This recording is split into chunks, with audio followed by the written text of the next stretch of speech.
This is LBC from Global, leading Britain's conversation with James O'Brien.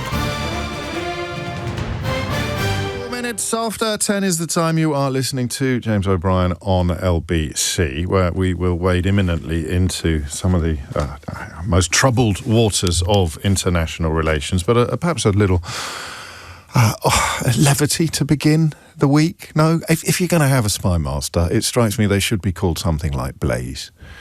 You don't want a spy master called Derek, do you? Or Jane.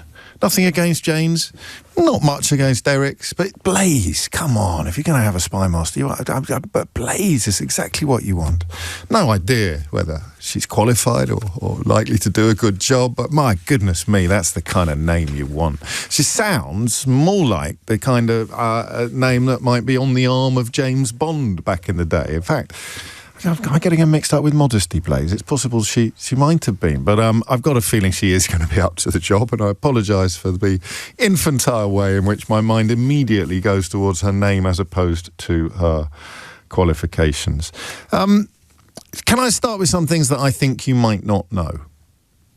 Okay, and that's extraordinary, really, when you consider the amount of coverage that is dedicated to, or has been dedicated to, the most recent events between Israel and Iran, the most recent events between Israel and the people of Gaza, and the Middle Eastern politics in general. Can I start with some things that you might not know? That this isn't by any way rhetorical. I fully accept that you might know it. You might know all of it. You might know some of it. You might know none of it. But that's kind of the point. How many states do you think have never signed the nuclear proliferation treaty that Iran has literally announced in the last few minutes it is preparing to leave? The treaty on the non-proliferation of nuclear weapons. How many countries do you think have historically never actually signed that treaty? Do you want to have a guess? Go on, have a little guess. Okay, wrong. Can you name them? The answer is 4. 4 states have never signed the treaty. That can't change, can it? Until one of them does, it can go down, but it can never go up. Because if Iran withdraws from the treaty in the coming days, as seems likely, then they can't be chalked up as a country that has never signed the treaty. They are no longer signatories. They are ex-signatories, but they would once have been signatories. Therefore, they can never be filed under never signed the treaty. There are 4 states, and those 4 states are India, Pakistan, both of which have nuclear programs and are known to have nuclear programs. South Sudan, which as far as I know doesn't. And then Israel.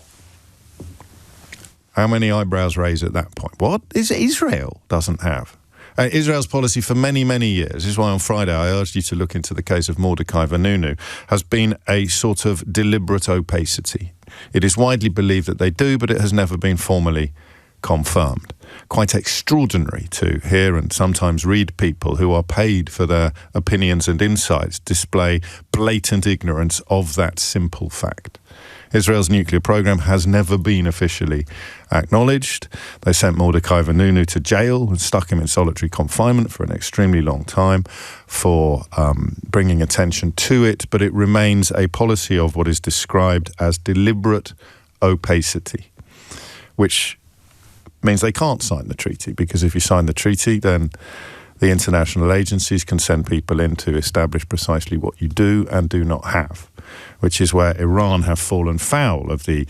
I'm not very good at acronyms. It's not the IEA or the EIEIO, but it's the IEAEA, is it? Anyway, the international agency responsible for policing the Treaty on Nuclear Proliferation. Israel is not a signatory, so Israel doesn't get checked up on.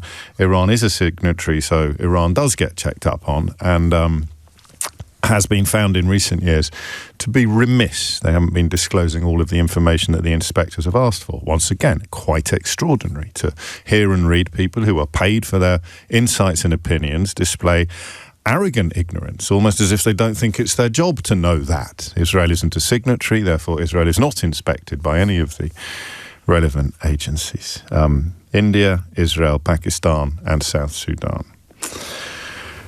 That's one of the things you might not know. The other, you would know if you were listening on Friday, but you may not have been, which is fine. I'll need a letter off your mum by the end of morning break, but I appreciate there may have been other demands upon your time. The other is that Benjamin Netanyahu has been personally claiming since 1993 that Iran is mere moments, at the most 3 to 5 years away from developing a fully functional nuclear bomb. I'll say that again because the numbers seem to have eluded bears of very little brain this morning. 1993 is the point at which Benjamin Netanyahu first claimed that Iran would have a nuclear bomb within 3 years.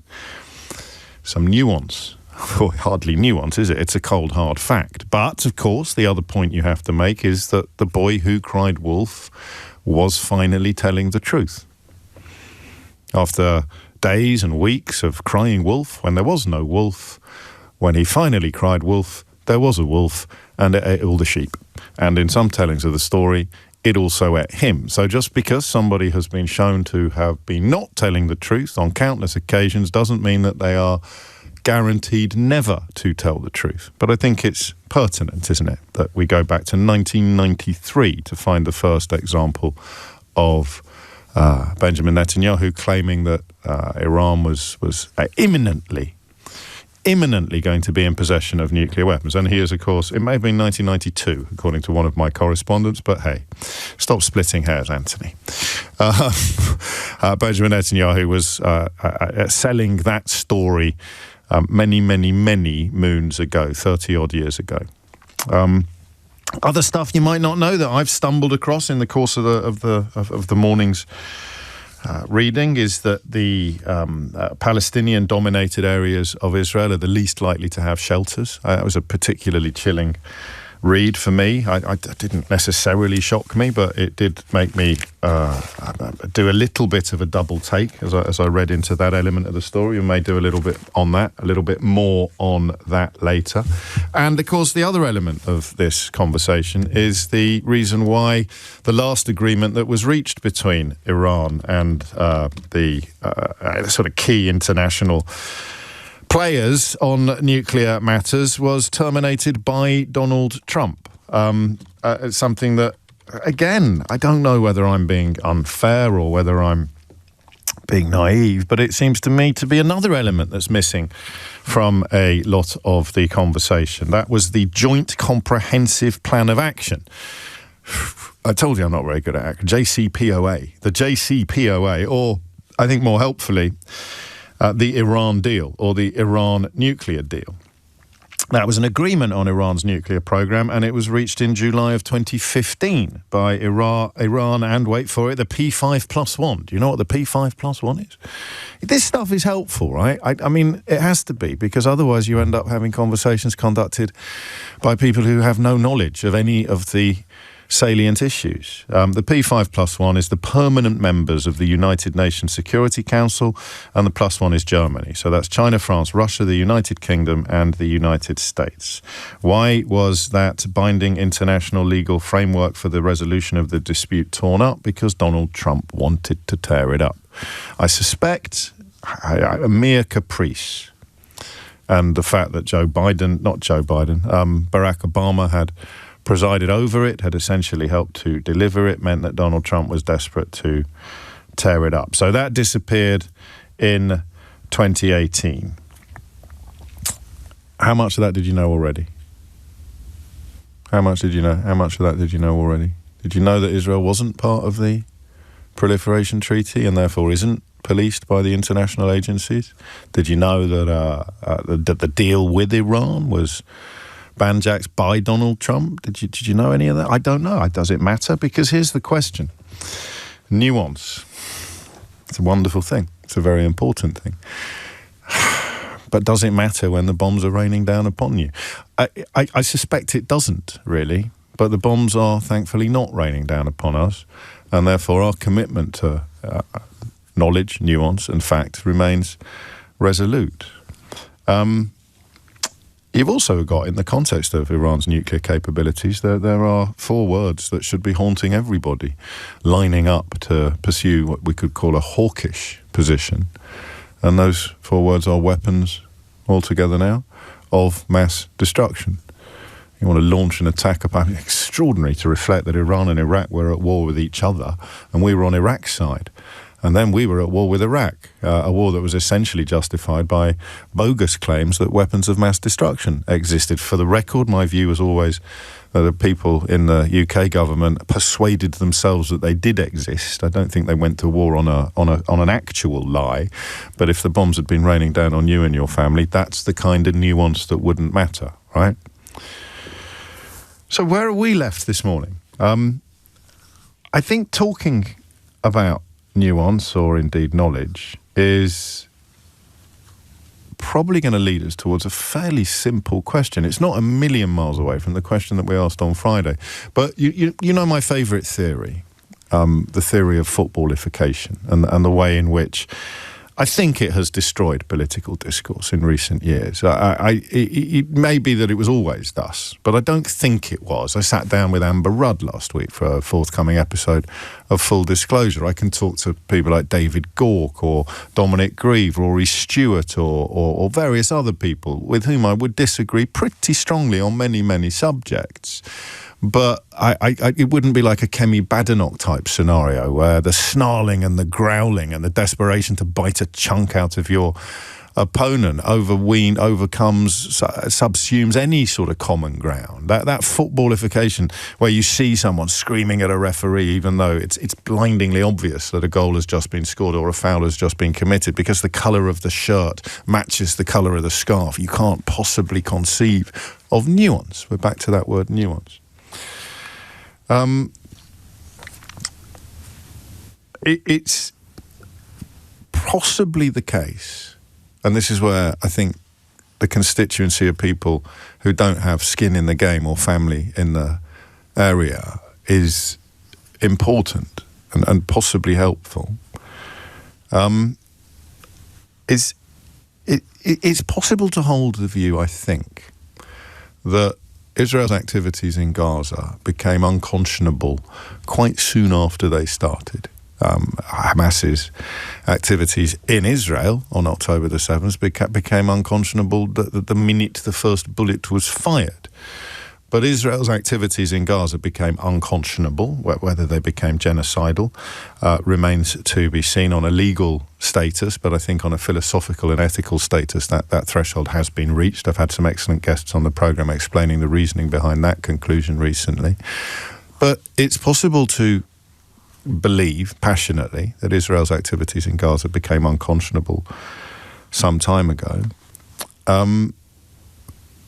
but also that the attack upon Iran has a justification.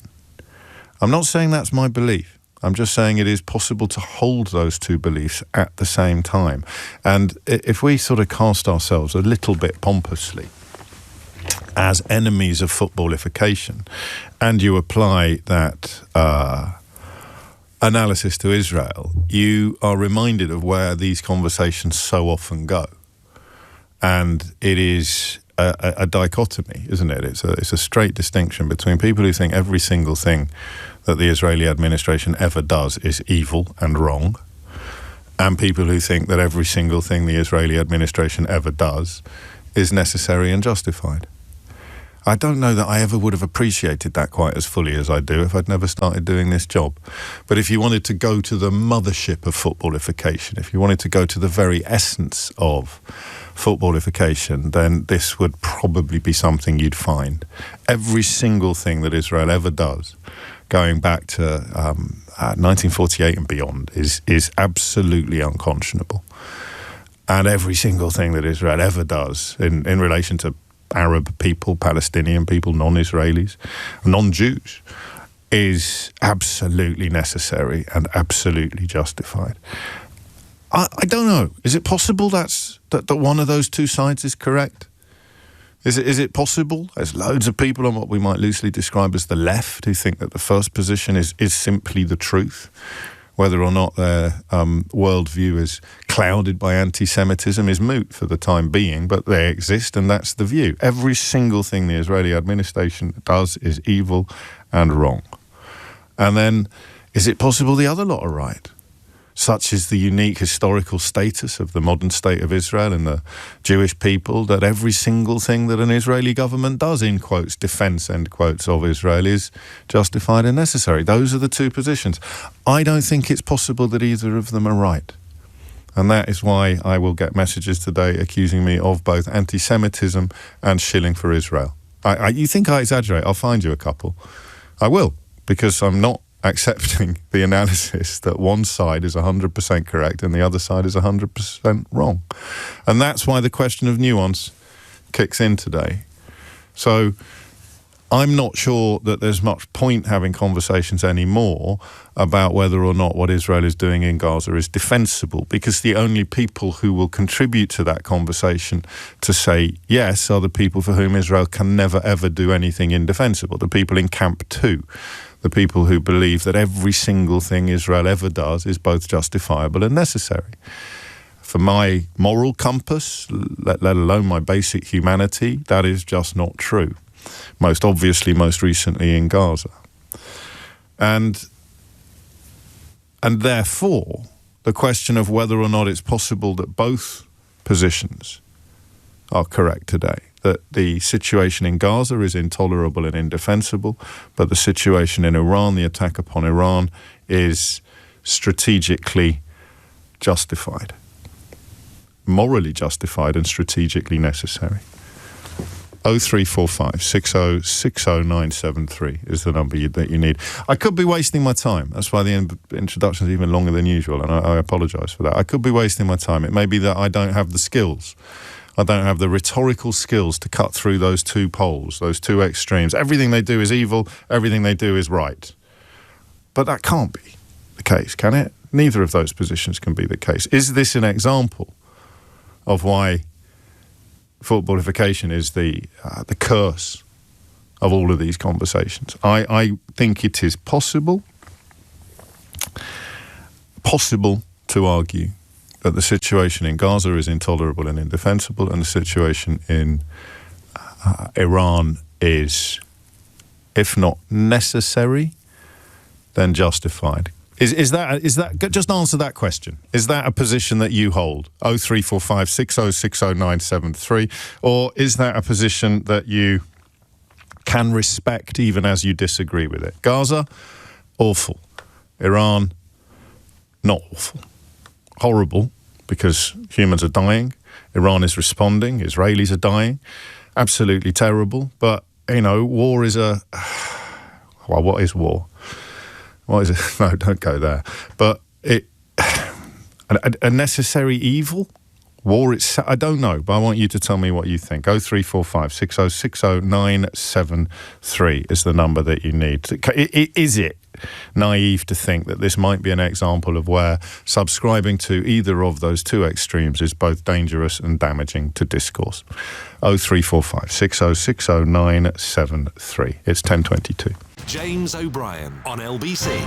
24 minutes after 10 is the time. And as Trump says, the full might of the US is ready for conflict, as people are going to be burying family members in both Iran and in Israel.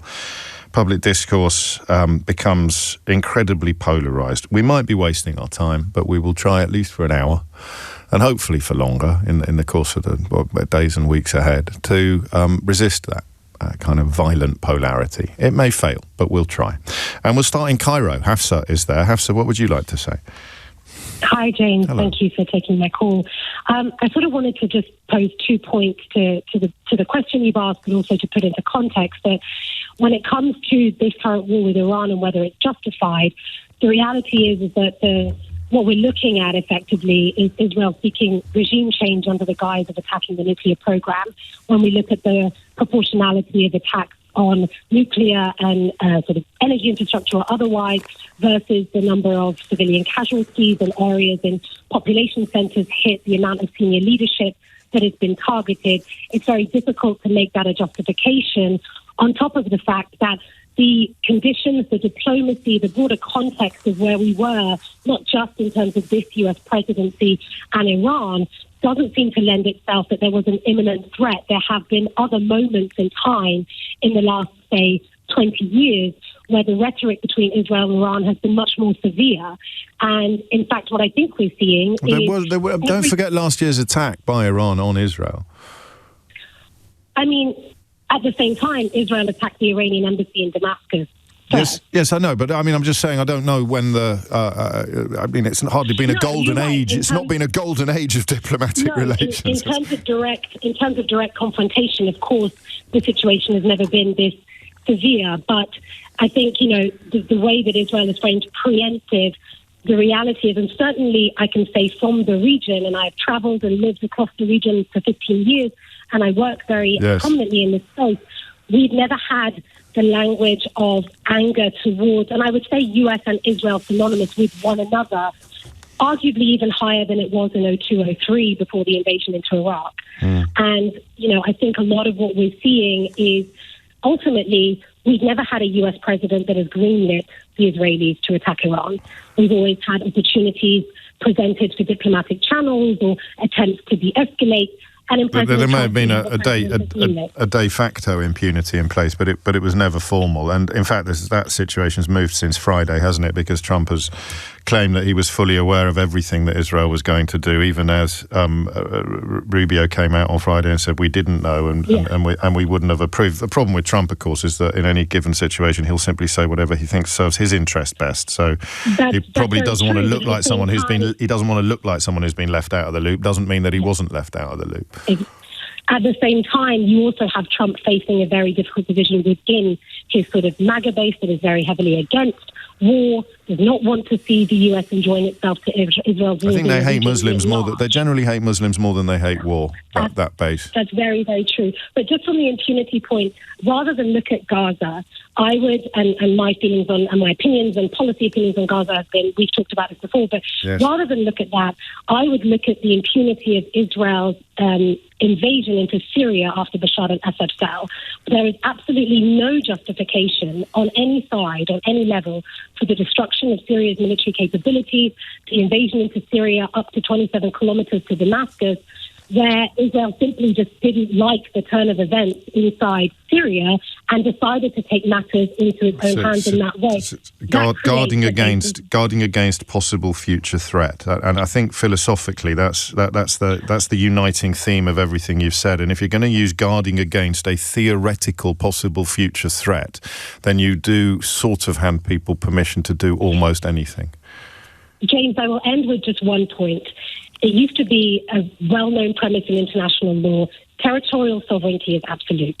You can't just walk in, invade, bomb, or decide a threat exists or doesn't exist based on your perception when it comes to state sovereignty and territory. And that goes for Iran's own involvement in Syria during the civil war. It goes for the US invasion in Iraq, as much as it goes to Israel's aggressive expansionist project since both and yet, not to trivialise anything that you've said, particularly your conclusion that there is a reason why attack is the best form of defence has been a popular adage through the ages. I guess two things can be true at the same time. Hafsa, as ever, thank you for your insights.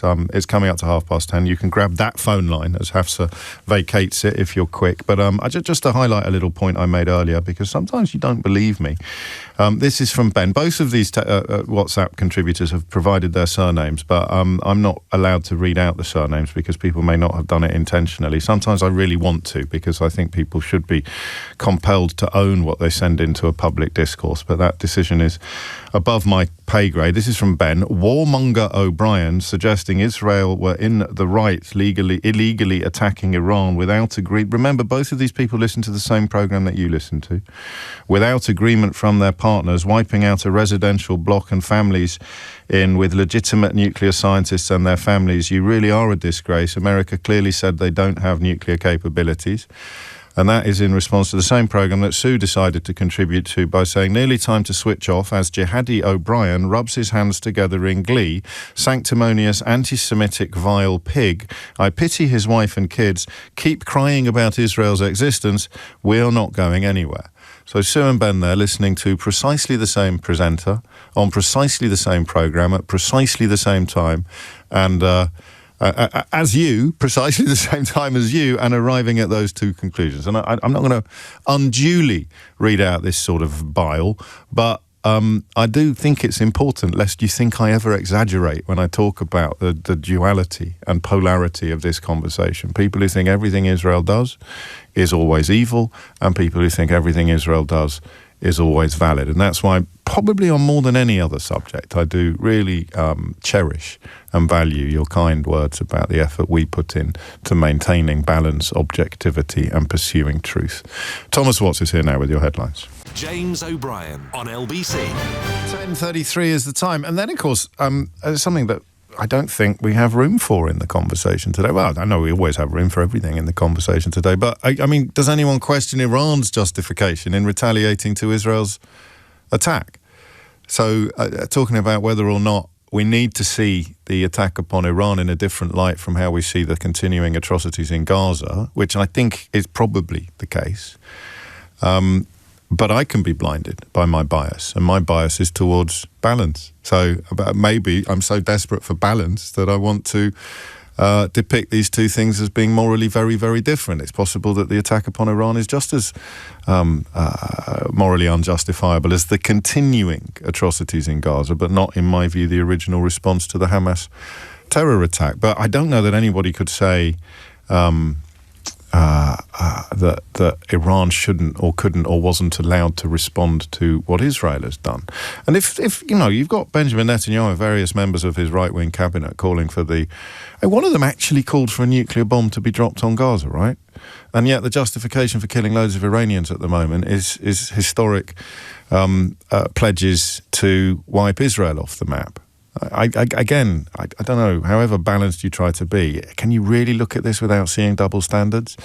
And, of course, the only way in which you can subscribe to a theory of double standards is by genuinely believing that some people, some humans, by dint of the circumstances of their birth, are more deserving of your support and sympathy than other humans. And I would say that 93% of the world's problems at the moment are probably built upon that double standard. 10:35, maybe 94. Who's counting? 10:35 is the time. Matt's in Hull in East Yorkshire. Matt, what would you like to say? Hello, James. Hello, I'm afraid I've got to come down on the side that Israel is wrong both in Gaza and what they're doing there and in their attacks on Iran. I mean, I think it's long past the point where it's possible to defend the actions in Gaza. I think that's... Well, I mean, metaphysically, that's wrong because loads of people are perfectly capable of defending it. But I understand your point. Go on, tell me why. What, for the Gaza side? No, I don't. I just think for Iran, why you would not accept any of the arguments that what Israel has done in Iran is a sort of defensive measure. So we've known categorically since 2006 that Iran has not been working on a nuclear weapon. The American security services were asked to go and make inspections by Bush Jr. back in 2006. They go every year and they reaffirm that, and the Iranian government cooperates because they've been trying to avoid exactly what has just happened. They concluded back then that the program hadn't been happening since 2003. They couldn't go further back than that. There weren't records. And the most recent verification was April of this year. So there's zero way you could develop a nuclear capability in 6 weeks.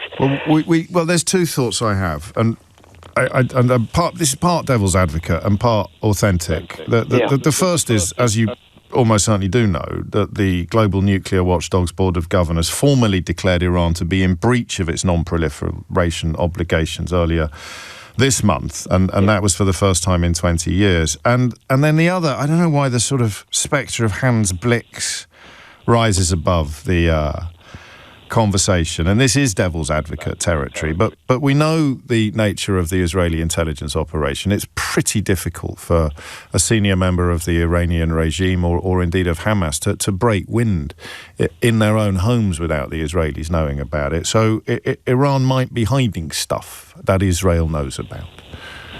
Yeah, I mean, again, I would... Start with the I'm going to get it right this time. The IAEA. Start with the IAEA criticising, declaring Iran in breach of its obligations. Yeah. So there. I mean, they've been thrown into a little bit of doubt recently in terms of their independence, because they provided the names of Iranian nuclear scientists to the Israeli security services, and which allowed them to target them. So if you look up at the moment, there is a current UN case being brought that the IAEA has breached its remit by providing those names of people who have now been killed.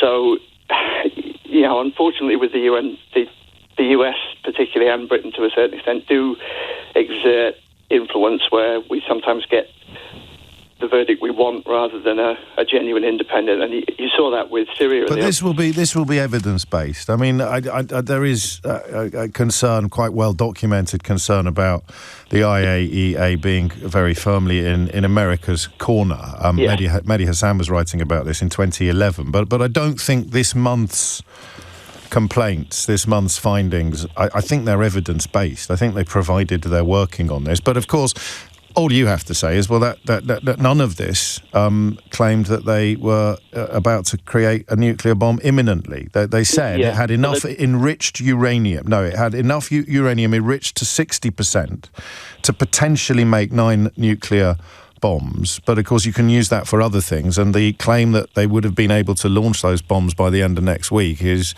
I think, intrinsic to Netanyahu's justification. Yeah, so there's a world of difference between having enriched uranium and being able to convert that into a bomb. So Israel's capability, for instance, if you ask the American government how Israel attained their capability, they'll claim that Israel stole the technology from US labs, because having the uranium is one thing, building a conventional bomb is one thing, building a bomb that will cause a nuclear detonation is a very sophisticated, it's not an easy thing to do. So, and going back to your early point about what people may not know as well, the reason Israel doesn't declare its nuclear arsenal is because if they did, and they were an unofficial nuclear state, then nobody would be able to supply them arms. So they maintain what the Americans call strategic ambiguity, which is like, do they have them? Well, we don't really know, so we don't have to cease those sales. So, it's... What about the bigger picture, as it were, rather than the detail? And on the subject of the detail, I'll just do one more quote from the IAEA, and that is that they had not been able to verify that there has been no diversion of nuclear material required to be safeguarded. I think for me the crucial bit is this: Iran still has a chance to finally fulfill its obligations in full candour and answer the IAEA's crucial long-standing questions on undeclared nuclear material and activity. So they were by no means giving permission to Israel, either implicitly or explicitly, to undertake the attacks that we saw at the end of last week.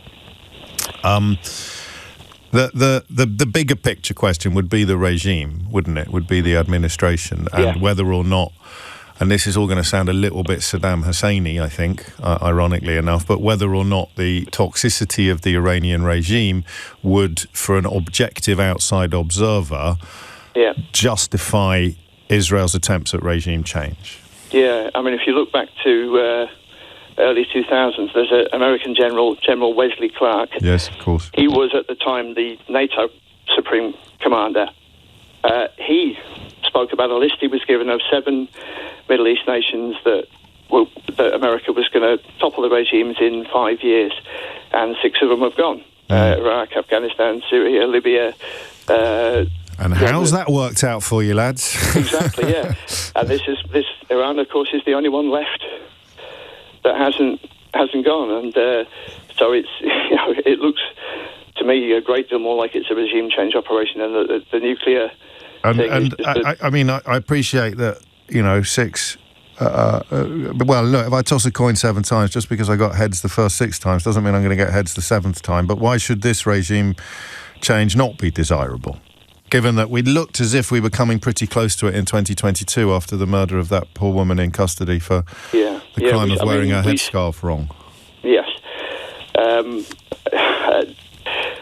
To be a bit devil's advocate on the other side, they would dispute she was murdered, but... right, that's true. Thank you. Yeah, so because, Mahsa Amini. Her name eluded me for a moment. Mahsa Amini we're talking about.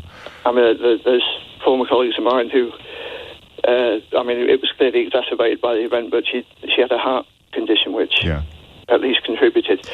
But that is an indication of what the regime is like. We know about the oppression, we know about the suppression. So why should we not welcome attempts from outside to overthrow it? Well, we do still talk about it as though nothing's changed since the revolution, and it has. Since the Islamic Revolution. Yes, yeah. So when the Shah was overthrown. Yeah. And it is a very different country today to it was back then. Another friend of mine has come back 2 weeks ago, and he said, his wife was only asked to wear a hijab once when going into a temple. Oddly, this is the second hour of the programme, as it stands. I mean, these things are never cast in stone on this show, but I think I'm going to ask in the second hour, what is Iran like in 2025? Because I don't know. We only really focus attention on things when everything gets very, very ugly for whatever reason, and sometimes perhaps it's helpful to imagine what it's like when things are not very, very ugly on the global stage. So you just don't see any rationale at all under which Netanyahu can offer up a strategic or a moral justification for what he's done? I think it's a justification for a regime change operation, because Iran is a huge supplier of oil to China. Iran supplies a lot of energy to other nations that we have on our naughty list. So, there's that aspect to take into account. I mean, these things are always far more complex than they look on the. Of course they are, and that's why not for the first time. I'm very grateful to you for your insights. Thank you. I seriously, Matt. It is coming up to 11:15. That idea that you can. Well, maybe we should have done it the other way around. Maybe we should have been asking in the first hour what Iran is like before we can. But I don't know, because did we learn nothing from? I nearly said Magna Carta there. Did Magna Carta die for nothing? Did we learn nothing from Iraq and Saddam Hussein and that idea that the big players on the world stage can go in and overthrow other regimes, however unpleasant they may be to our sensibilities, or however unpleasant they may be to their own subjects? But that's not what we're asking now. A lot of comments and compliments coming in for the quality of calls this morning, to which I can only add my voice. It's 10:45. James O'Brien on LBC. It is 10:48 and you are listening to James O'Brien on LBC. This from Di. Hi James, I start my morning with a fixed opinion about whatever is relevant to the day, and within half an hour I've changed my mind. I'm going to have to stop listening to you and your wonderful callers. You and me both, Di. You've got to get the question right. But as long as that is in place, then the burden of quality is entirely upon people at the other end of the phone line. And today's question, if you're just joining us, is whether or not we need to try to park our objections to the hideous atrocities being committed in Gaza by the Israeli administration, albeit that the original response to the hideous atrocities committed by Hamas in Israel was justified. I was going to say arguably, but in my view, there needed to be some sort of reaction. Do we need to park that when examining what Israel is now doing to Iran? Or would that be wrong, naive, foolish, all of the above? Mohammed is in Coventry. Mohammed, what would you like to say? I'd like to say that both Israel and Iran are evil countries, unfortunately, because whatever they do, they justify themselves. For example, Russia wants to surround itself by safe states like Ukraine. It doesn't want Ukraine to join NATO. Similarly, Israel doesn't want its surrounding neighbors to possess any weapons that they can defend themselves. So both countries are evil. And I'd like to find out, when Israel was created... Don't we all want that? Don't all countries want to be secure within their own borders from neighbouring aggression? It doesn't make us evil. I think we are. It's why Churchill envisioned a form of European Union, isn't it? I mean... Well, what Russia tried to do in Ukraine, because it feared that Ukraine might join NATO and be a threat, so it invaded. No, I understand that. I understand that. So it's the methods you deployed. Doing at the moment is doing the same thing by surrounding itself by. So the ambition of security isn't evil, but the methods you deploy to achieve it can be. In your view, that's the word you would use to describe them. That's right. And furthermore, when Israel was created, I'd like to know what some kind of green light was given to it so that it could do whatever it liked, whatever it liked. It bombs countries like Iran at the moment. It's bombed Iraq in the past. It's bombed various other places. It's occupied quite a few countries. So it's no better. It hasn't occupied any countries. I don't like being the nitpicker, but it's occupied territories. It hasn't occupied countries. It's a nuance. Did it not occupy Egypt, Sinai Peninsula? Did it not occupy? That's a territory. It's not all of Egypt. It's not parts of other countries. This is a silly argument. He hasn't occupied any countries. It's occupied territories, which may have previously belonged to other countries. But that's what happens in all wars. And the war you're referring to was started by Egypt. But we're getting distracted, or maybe we're not getting distracted. Maybe we're demonstrating the idea that everything Israel does must always be evil, or everything Israel does must always be justified. You described Iran as also being evil. So working on the principle that my enemy's enemy is my friend, surely you'd be in favour of an attempt to change the regime in Iran, whoever was doing it. No. What happened is that whatever Israel does, it appears to be correct. It always has a right to defend itself. What about other people's right to defend themselves? I'm allergic to the words. I'm allergic to the words. What about? It occupied the Golan Heights. Yes. Is that in Syria? So you're going to ignore my question about Iran? What was that? Whether or not you would welcome a change of regime in that evil country. Of course, what they're doing at the moment in Iran is diabolical. What Israel does in Israel is diabolical itself. It may be a democracy, but it's only a democracy for certain section of the population. And that brings us back to the comment I made earlier, which took me by surprise, even in the context of doing this stuff for a living. The 37,000 population of the old hillside town in Lower Galilee that was hit by Iranian missiles at the weekend does not have a single underground shelter. The town of Tamra, where a young family was killed. I'll just leave you to dwell on that. The mayor of the town has said that the Israeli government, since the creation of the state, didn't invest in one public shelter for the Arab part of society, which is something that Mohammed refers to. But the idea that if you've got two, to use his word, evil regimes, then what do you do if you want to be morally consistent? Support neither of them, support both of them, support one of them? What other options do you have? I don't know. Jack's in Elstree. Jack, what would you like to say? Hi, James. How are you doing? Pretty good. Go on.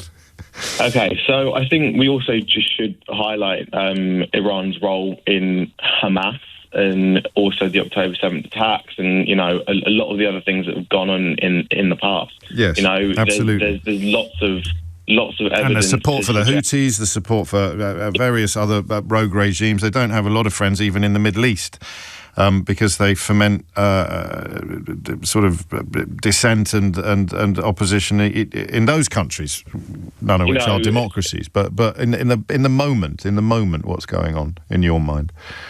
Well, in my mind, I would argue that in part what is happening in Gaza, the unconscionable things that have happened there, are in part due to Iran as well. With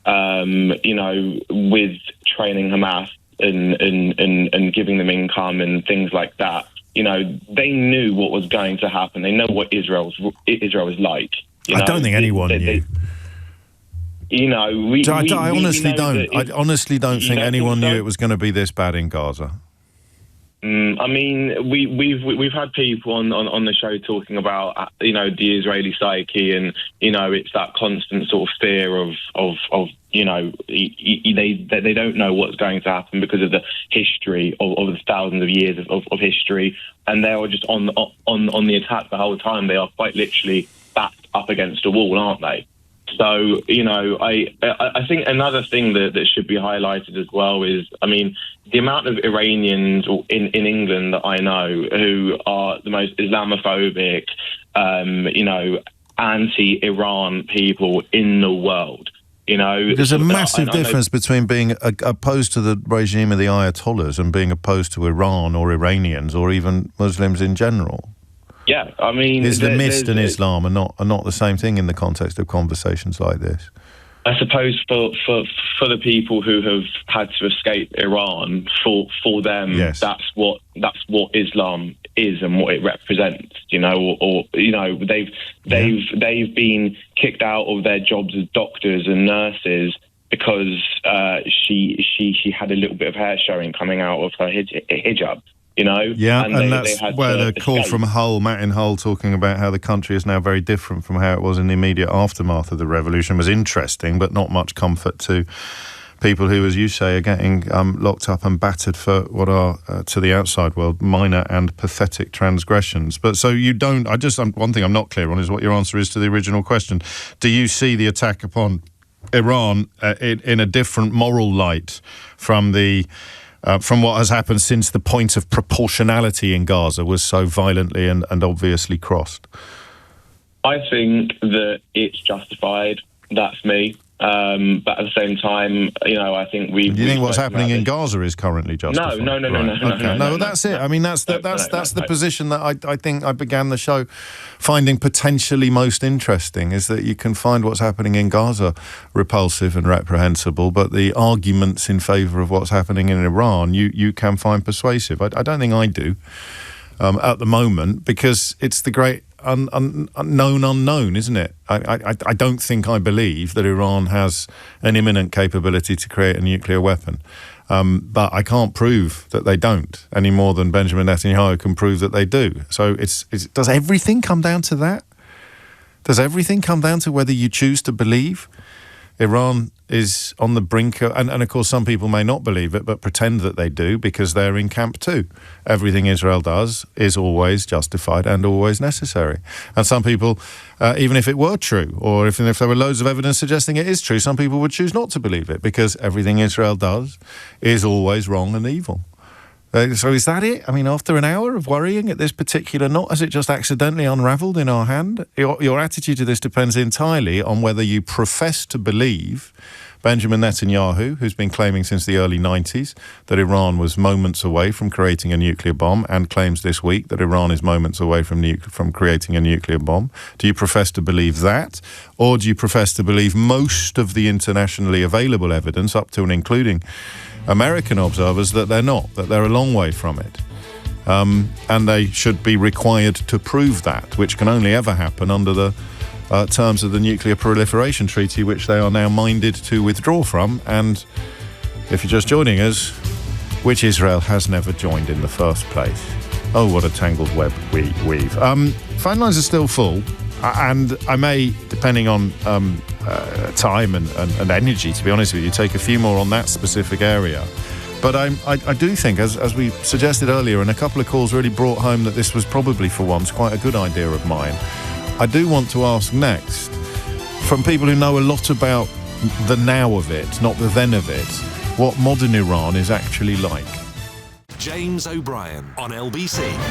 It is 3 minutes after 11. If you want to have a giggle, that interview that Nick conducted with Emma Reynolds is worth checking out. I'm not ordinarily a fan of interviews that are designed not to find out more about what's going on, but instead to sort of try from the outset to embarrass the person being interviewed. But there's a time and a place for everything. And if she starts talking about the wrong town at the very beginning of the interview, talking about Dartmouth instead of Dartford, a Dartmouth tunnel, that would be an interesting engineering challenge, wouldn't it? And then he was in a position of having to tell her what the 19th word in the press release was, because when she was talking about the Lower Thames crossing, she was unaware of the, shall we say, the relevance of Tilbury to the entire conversation. So it unfolded like an anxiety dream. I had an anxiety dream last night. Did you see the moment at the Glastonbury Festival when Dave invited a young member of the audience in a Paris Saint-Germain shirt onto the stage to help him perform his seminal track, Thiago Silva. Did you see that moment? The young man was called Alex. That's how much of an anorak I am. I went to Capital's Summertime Ball yesterday, and I'm very grateful to everybody involved in making it such an extraordinary experience. It's a magical day out for all the family. But Will Smith was there, and I joked earlier on Blue Sky that if Will Smith were to perform Fresh Prince of Bel-Air, and you would expect him to perform Fresh Prince of Bel-Air, when he came onto the stage in a baseball jacket emblazoned with the words, "In West Philadelphia, born and raised," I was fairly confident that he was going to perform Fresh Prince of Bel-Air. I posted on Blue Sky that if he were to do that, then I would be Alex. I would be the one who was lifted from the crowd and carried up onto the stage and then rapped the Fresh Prince of Bel-Air with Will Smith and, of course, DJ Jazzy Jeff. Of course, I didn't, not least because I was sitting about, in the first tier of but anyway, I could have been transported up onto the stage by the rest of the. But for reasons I do not understand, I didn't even eat much cheese yesterday. But for reasons I do not understand, I had an anxiety dream that it actually happened last night. And I'm in the wings going, I'm not sure. And it's caused people I know. So it's my colleagues who work over at Capital who think this is all very hilarious. And I'm going, but no one here, this is when no one's going to know who I am. This isn't going to be very fun. This isn't cool at all. Anyway, I don't think I know the second verse anymore. I used to know the second verse. Please don't make me go. And then I woke up happily. But that is a bit like that interview for a politician is where you do know stuff, but you don't know stuff, and you think you know stuff, and you forget stuff, and it shouldn't happen, but it does. And when it does, don't be tribal about it. It's as embarrassing when it happens to Laura Trott as it is when it happens to Emma Reynolds. And if you're pretending otherwise, or try, it is my drumming anxiety dream, Davey. I sometimes worry that I share too much with you. I have shared too much with you over the years. I got one message yesterday saying, "Will you be wearing your red feelers?" My current generation of colleagues don't even know the relevance of red feelers to my origin story, but you do, because I've shared it with you over the years.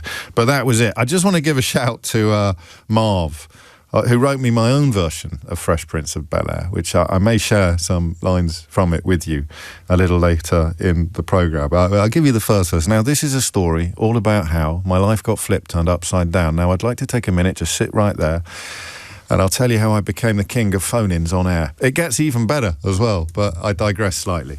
And I needed to. I need to have a little, a kind of mental gargle when we're talking about the really heavy stuff, when we're talking about the really dark stuff, the stuff where there is no necessary light at the end of the tunnel. But you'll allow me to do that and hopefully put a sort of little smile on your face as well, even if only at the prospect of me humiliating myself in front of 80,000 people at Wembley Stadium and then having it broadcast on television on Sunday, which, by the way, it will be. And it was a brilliant performance by Will Smith and Jazzy Jeff. So when we were talking earlier about what to do on today's programme, me and Eleanor, not me and you, and we're pretty clear on this question of false equivalence, the dangers of thinking that whatever X does is always right or whatever X does is always wrong, in this case X being Israel. It struck me that what is absolutely crucial to answering that question intelligently would be a proper understanding of what Iran is actually like these days. And I don't know. I know that when the protests were happening after the death of Mahsa Amini, people I know and like and respect were very optimistic that it may signal a final toppling of a regime. Omid Jalili joined us in the studio on, I think, more than one occasion to talk us through what the situation was on the ground at home. His family fled the country after the Islamic Revolution in 1979. And I've got other friends. And of course, it then occurred to me that an awful lot of the voices in this country that we hear will be the voices of people who fled. My friend Shaparat Khorsandi as well, her family fled Iran in the after. Her father was a particular thorn in the side of the new regime. And so all of the voices, and an earlier caller sort of alluded to this, all of the voices that we hear will have profound and long-lasting problems with the current regime. And I, as a kid who grew up in Kidderminster, born and raised, I kind of buy that. I mean, some of the stuff that we know that happened in 79 and since is hideous. It's sort of Taliban level of oppression and religious persecution.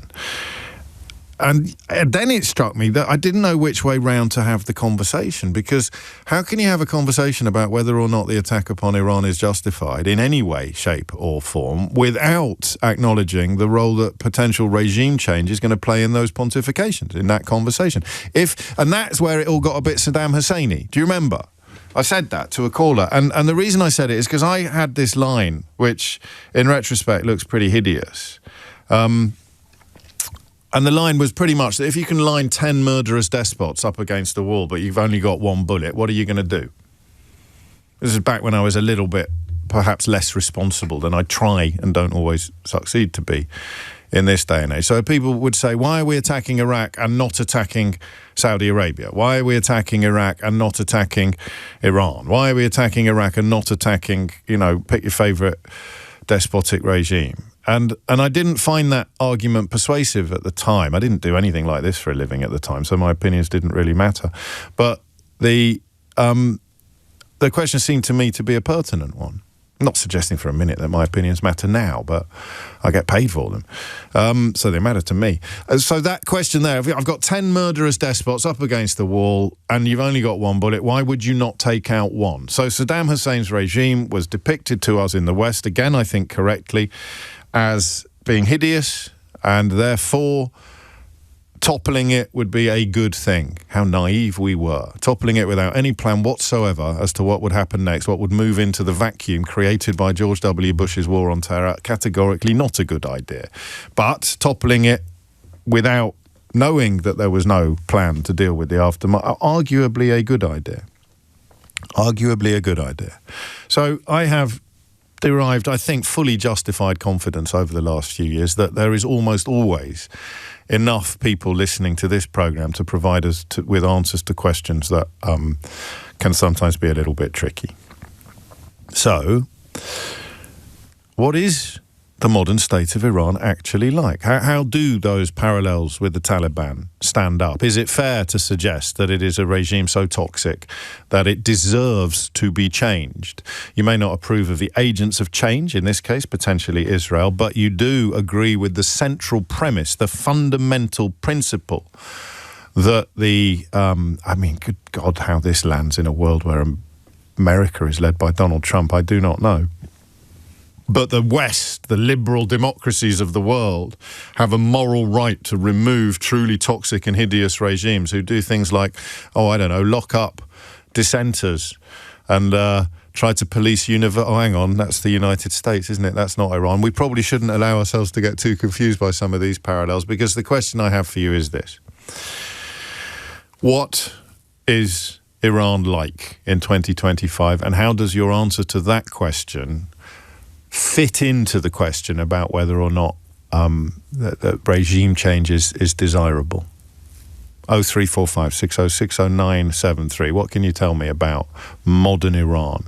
How hideous or not hideous is it? I mean, my language is biased here. How toxic is that? I look at things like Mahsa Amini's story. I look at the way that the protests against her death were clamped down on. I look at the grounds that were given for her original incarceration. I can tell you that 68 children or 68 minors were killed as a direct result of the government's intervention in the protests against her death in custody. A total of about 1,500 were killed in 2019. So every now and then there is a swell of protest against this regime, which is then clamped down on in the most strong and oppressive of terms. And that creates in my Western mind an idea that this is a disgusting regime that deserves to be toppled.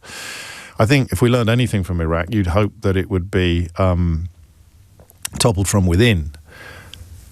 But I don't know anymore. Is it a sufficiently unpleasant administration to justify attempts to topple from without? John says, James, I think you can simplify this question and just ask, are you an imperialist? Well, I don't think you can. I think when you're asking quite complicated questions and somebody thinks it's really simple, it's usually more of a them problem than a me problem. But it is not the case that every single time a hideous regime has been removed from power, it has been an act of imperial aggression. However, outside of a normal war, where the administration you're attacking has actually invaded sovereign countries, it's hard to think of many examples where it hasn't involved at least trying to replace a regime you don't like with one that you do. And that, I guess, could get filed under an act of quasi-imperial aggression. But what if it's also true? What if the new regime is, in every measurable way, better for the people who live in a country than the old regime was? What do we call it then? I do not know. But that's your question. What was it like? The question that runs through this programme, like Blackpool runs through a stick of rock. What was it like? But what is it like? What's it like now? And how does your answer to that question affect the conversation about military aggression and potential regime change? It's 11:15. James O'Brien on LBC. 11:17 is the time. And of course, the ability that was probably misplaced even back in Gulf War 1 and 2, the belief popular among British politicians, Western politicians, that we possess some sort of moral high ground when it comes to hideous, regimes perceived to be hideous elsewhere in the world doesn't really butter many parsnips anymore. This texter, which isn't signed, puts it best. Oh, sure, Trump and Netanyahu are the moral standards that the world needs right now. Are you aware of the protests going on in the US? That the people do not want Trump. Unfortunately, I am, but I'm also aware of the opinion polls, which are still positive when it comes to the programme of deportations.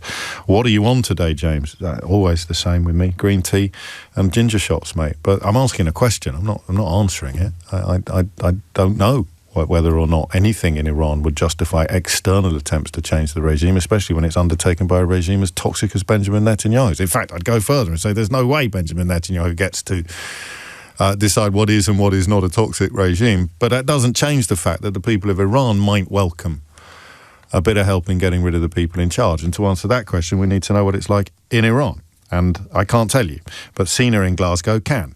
At least she can start the ball rolling. Sina, what would you like to say? Thank you for taking my call. Sorry, Sina, I do apologise. No, that's fine. So I am an Iranian national. I live in Glasgow now, and I was in Iran last Christmas. Okay. And my family is still there, actually. I would like to say that no, I'm not in support of the regime. No, 90% of people would like to see a regime change, but no one likes to see it at the cost of innocent civilians dying in Iran. But I mean, you can't do it otherwise, can you? I don't think you can. I mean, maybe you can, but even when the protests reach the streets, as they did in 2019 and 2022, it leaves hundreds of innocent civilians dead. Exactly, and that's my point. It is difficult for it to happen organically without some external pressure.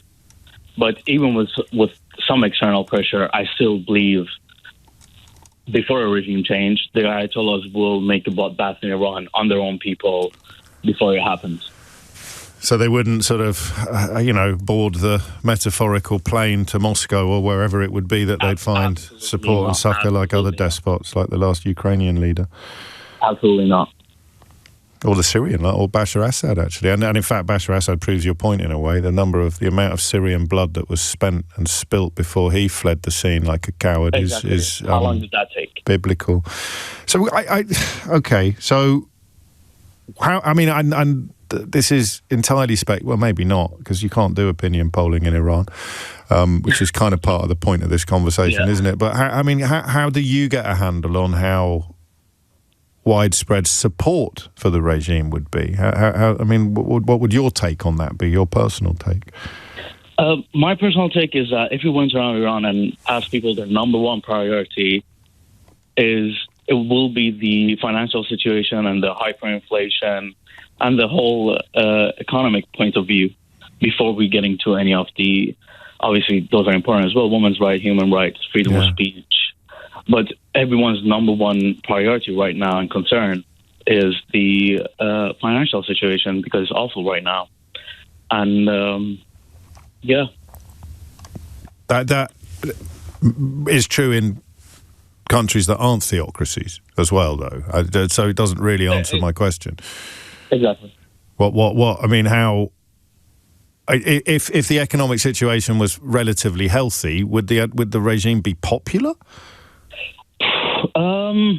Still not popular, but then you can make the argument whether if the economic situation was healthy, would people still want to see a regime change or not? Well, that's the question I'm asking. I did acknowledge you might not be able to answer it, so I can hardly tell you off. I mean, who's to say that after regime change we're not going to be in a situation like Afghanistan, like Libya, like that's like Iraq. I mean, you'd have another ISIS growing up in the vacuum that was created by regime change in Iran. What about my somewhat lazy suggestion that there are parallels to be drawn with the Taliban, with the regime currently in Iran and the Taliban, and therefore why wouldn't you want to get rid of it? Would you buy that? It's not lazy at all, and I agree with you. I mean, you can't guarantee that we won't be in a worse situation than we are right now. I mean, look around you in the Middle East, you know. Yeah, I hadn't forgotten that because I referenced it, but to hear you say it actually just in such simple language, you couldn't guarantee that you wouldn't be in a worse situation than you are now. To which the answer becomes, it's not for anybody outside Iran to decide to roll the dice. Is it really? Or is it? I mean, is there a sort of... you can't make an argument now for liberal Western democracies having a kind of role as morality police or administration police around the world when you look at some of the people that have risen to the top of Western liberal democracy. Sina, thank you. Nova is in Bromley. Nova, what made you pick up the phone? Well, hi, James. Hello. First-time caller. I'm always listening to your shows, and I'm one of those people that I always have a completely different opinion, but then by the end of your show, I would say, okay, maybe I need to rethink all my values and everything. Well, you and me both. You and me both, Nova, but thank you. Thank you. Thank you. Now, with regards to the subject today, I'm Iranian, and I thought maybe I can give you the best answer, at least from a perspective of an Iranian. Yes. Now, to answer your question, how is the situation in Iran now, 2025? It's a dead country. All the people are depressed. They are all lost. All sorts of any kind of hope. If you think this is the country that less than 5 years ago, we have that massive movement, protest for women life freedom, for Mahsa Amini, and now, back then, when Mahsa Amini happened, the regime killed 1,500 people. So not just a couple of hundred. It was more than 1,500 people. Yes. In a matter of weeks. So now, when I'm thinking of it, it's not like a foreign enemy is attacking us. We were already occupied by an enemy. We were being killed, tortured. Less than 2 weeks ago, we had a situation in Iran. A girl was missing. She was killed. Later on, the body was found. Police couldn't find her for 2 weeks. But if you have a bit of your hair shows, your hijab is not fully wearable the way the regime wants it, immediately, within an hour, the cameras across the city will capture you and send you a ticket, a fine. So this is the level of safety we have in Iran. Economy, every single one of the people in the power, anyone who is in any sort of office, they are corrupt, deeply corrupt. The mafia, the different sort of mafia that is running in that country from Sepah, it's unbelievable. Now, does it give justification to Israel or any other Western or, foreign country? I don't know. Oh, really? You're not. I thought you were going to say no. Of course it doesn't. But you're actually saying I don't know. No, because that's the thing, James. You see, at the moment, right now, 1 minute I'm happy that Israel attacked us, right? And it is mad You wouldn't find any other nation, any patriot person that say, "Oh, I'm actually happy that another country attacked us." Gosh. But well, at the historically, moment, you would. I'm not picking a fight. I'm just thinking about the glee with which the statues of Saddam Hussein were pulled down towards the end of the Second Gulf War. So the notion of a liberating enemy, which, to tie your call in with the last one, with sinners, is, of course, you can't really have a liberating army without civilian death, can you? So that's why it's mad to celebrate it, because you're celebrating something that has caused the death of Iranians. Exactly. So, yeah, at the moment, 1 minute I'm happy, 1 minute I'm upset because I have family, friends over there. They are under the bomb. I'm here in safety. But then again, people say, "Oh, it's our country, our infrastructure." But can I also point out another thing? In the past months, maybe you know about it, because of all the sanctions and everything, and also the fact that the regime was sending all the money, finances, resources from Iran outside instead of giving it to the Iranian people. For the past couple of months, every single day there was power outage. Water was cut. There was no enough gas. And this is from a country we have the highest amount of any resources that you can think of. And then the economy is completely collapsing. The inflation is to the roof. So if the Israel is right now attacking our infrastructure, it's fine by me, because those infrastructure, even up to now, it wasn't in service of the people. It was for the government financing, I don't know, all the proxies over the world and provoking other countries. And to tie your contribution to this hour with the conversation that we all had in the last hour, you look at what Netanyahu has done in Gaza, and you still welcome his intervention in your own country. That's not an easy question to answer. You see, no, I'm going to give you one. You're telling me I wouldn't even try, Nova, and you don't have to, but I've asked it now. No, because you see, first of all, the conflict between Israel and Palestinian people, it's a long history, right? Of course, yes. But what my opinion is, what happened on 7th of October was absolutely, I don't know how to say it, an atrocity, yes, I would say. Yes, of course. And if a country attacked me like the way Hamas attacked Israel and do whatever they did on 7th of October, I would flatten the other country. No excuses.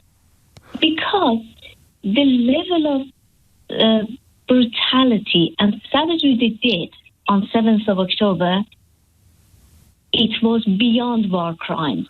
There is no justification for that. Except it was undertaken by a terrorist organisation, not a sovereign country. So, and of course, the leader of Hamas was indicted for war crimes, but died before he could be put on trial. But you can't kill 2 million people in retaliation for the murder of 2,000. Yes, but then again, the unfortunate thing... There's no thing... then again there. We're going to fall out. You can't kill 2 million people in retaliation for the murder of 2,000. No, you can't, and I agree with that, but that's the ugly side of the war. And also, one thing... So Iran has now attacked Israel. You're in favour of Iran being wiped out? I would say Iran give the excuse to Israel for 47 years. Yeah, but under your own analysis, you said if we were attacked like that... Iran has tried to visit terrible carnage upon Israel. It hasn't been as, quotes, successful, end quotes, as Hamas was on October the 7th. But you're in favour of the flattening of Iran now, to use your own words. Not really, because we really didn't attack Israel or didn't do all those things.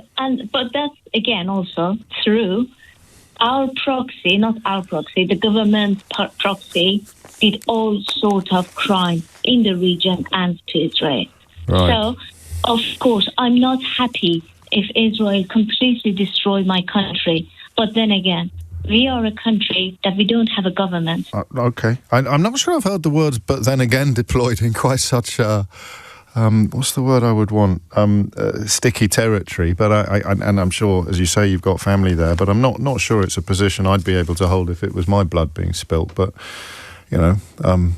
31 minutes after 11 is the time. Thomas Watts has your headlines. James O'Brien on LBC. 3 minutes after 11, as part of my ongoing quest to show how two people listening to the same programme can hear very, very different things. A couple of texts in referring to the last caller, Nova. This caller really just highlights how awful the plight of Palestinians is right now.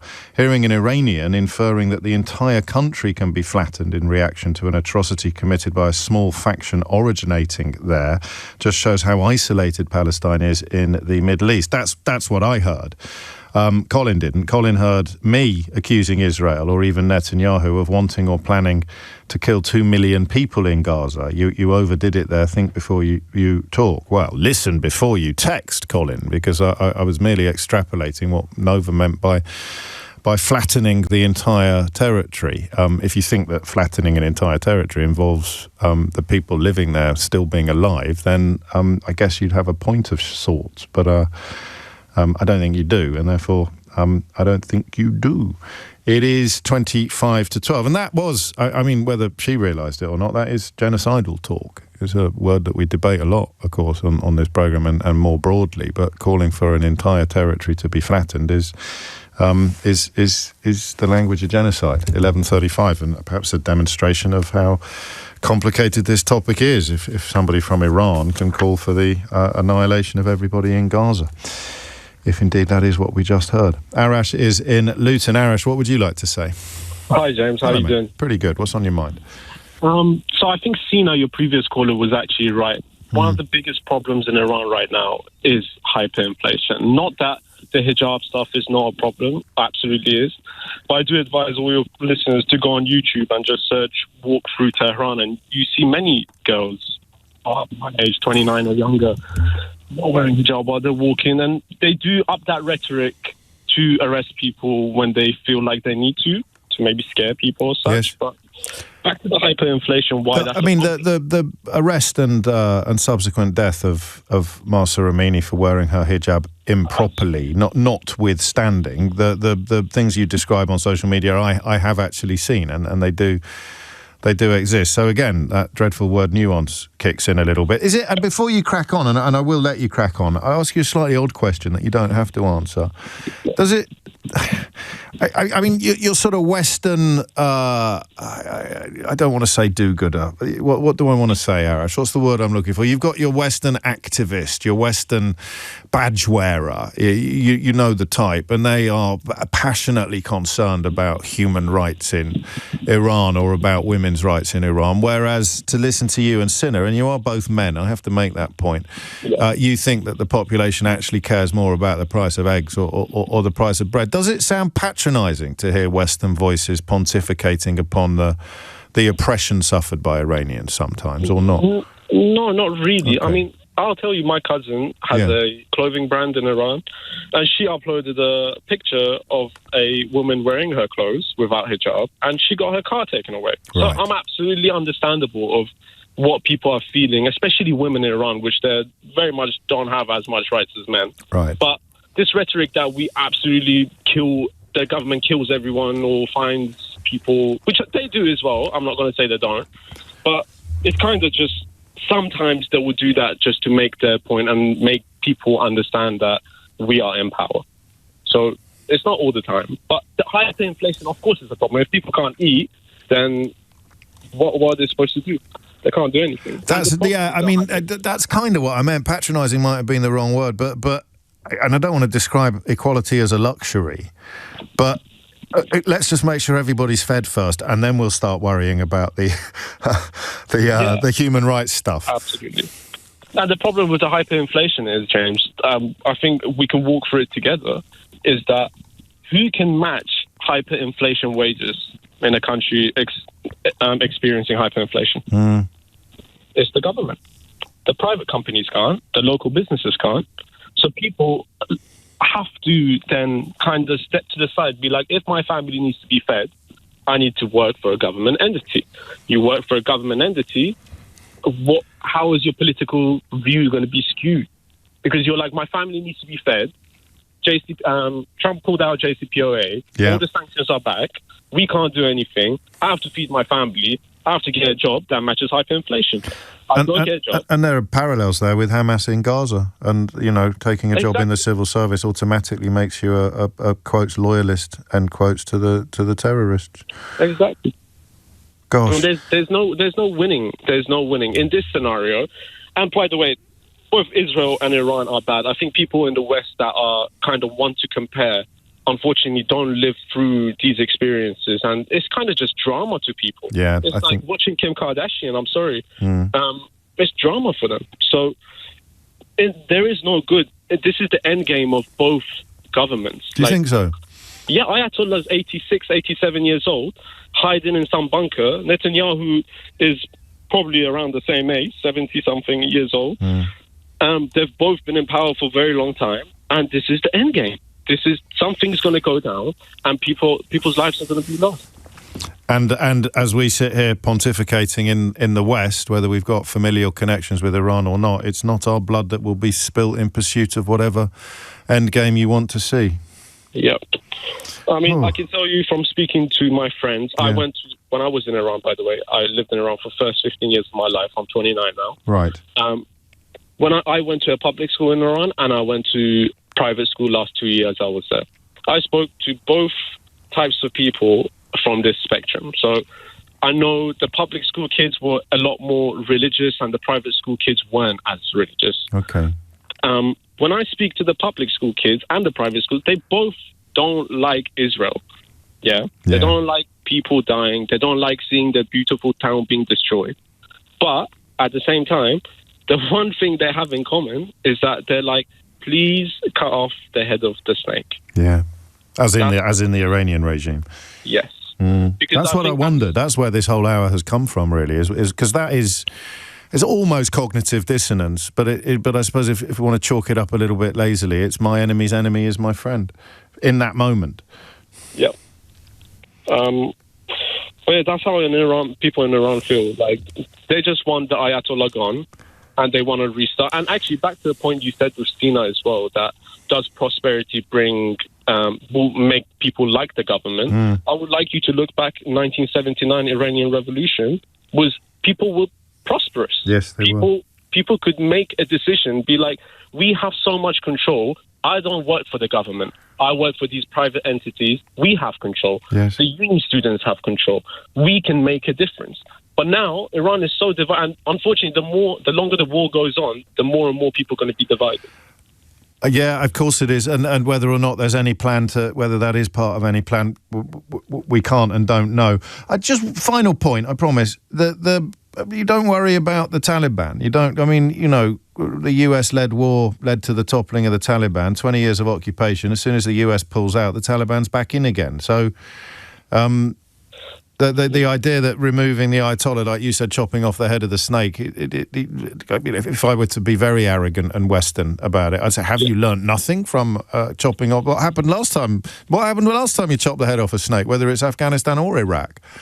I think the difference is, the only difference, I'll compare Iraq because my family also had casualties from the Iran-Iraq war. Okay. Most people in Iraq at the time loved Saddam. No one in Iran likes the Ayatollahs except the people close to them. I think the difference is if you target the Ayatollah, sorry, I don't mean to spew propaganda or whatever it is. If you target the Ayatollah, you will give people the green light to do what they need to do. Because right now, if they step outside into the street, they'll be imprisoned, they'll probably be executed for speaking against the government. And, of course, if you said what you've said to me in Iran, your feet wouldn't touch the ground. Yeah, you'd be in jail by the next. Oh, next yeah. break. My mum is already blacklisted from Iran. Yeah. I don't know why the human being finds it so hard to say this is really complicated and it's really hard to pick a clear course through it all. But we do, and today is proof that it's probably not very healthy to try to on this occasion. And that other point there about the Taliban coming in, or I guess Assad at the moment,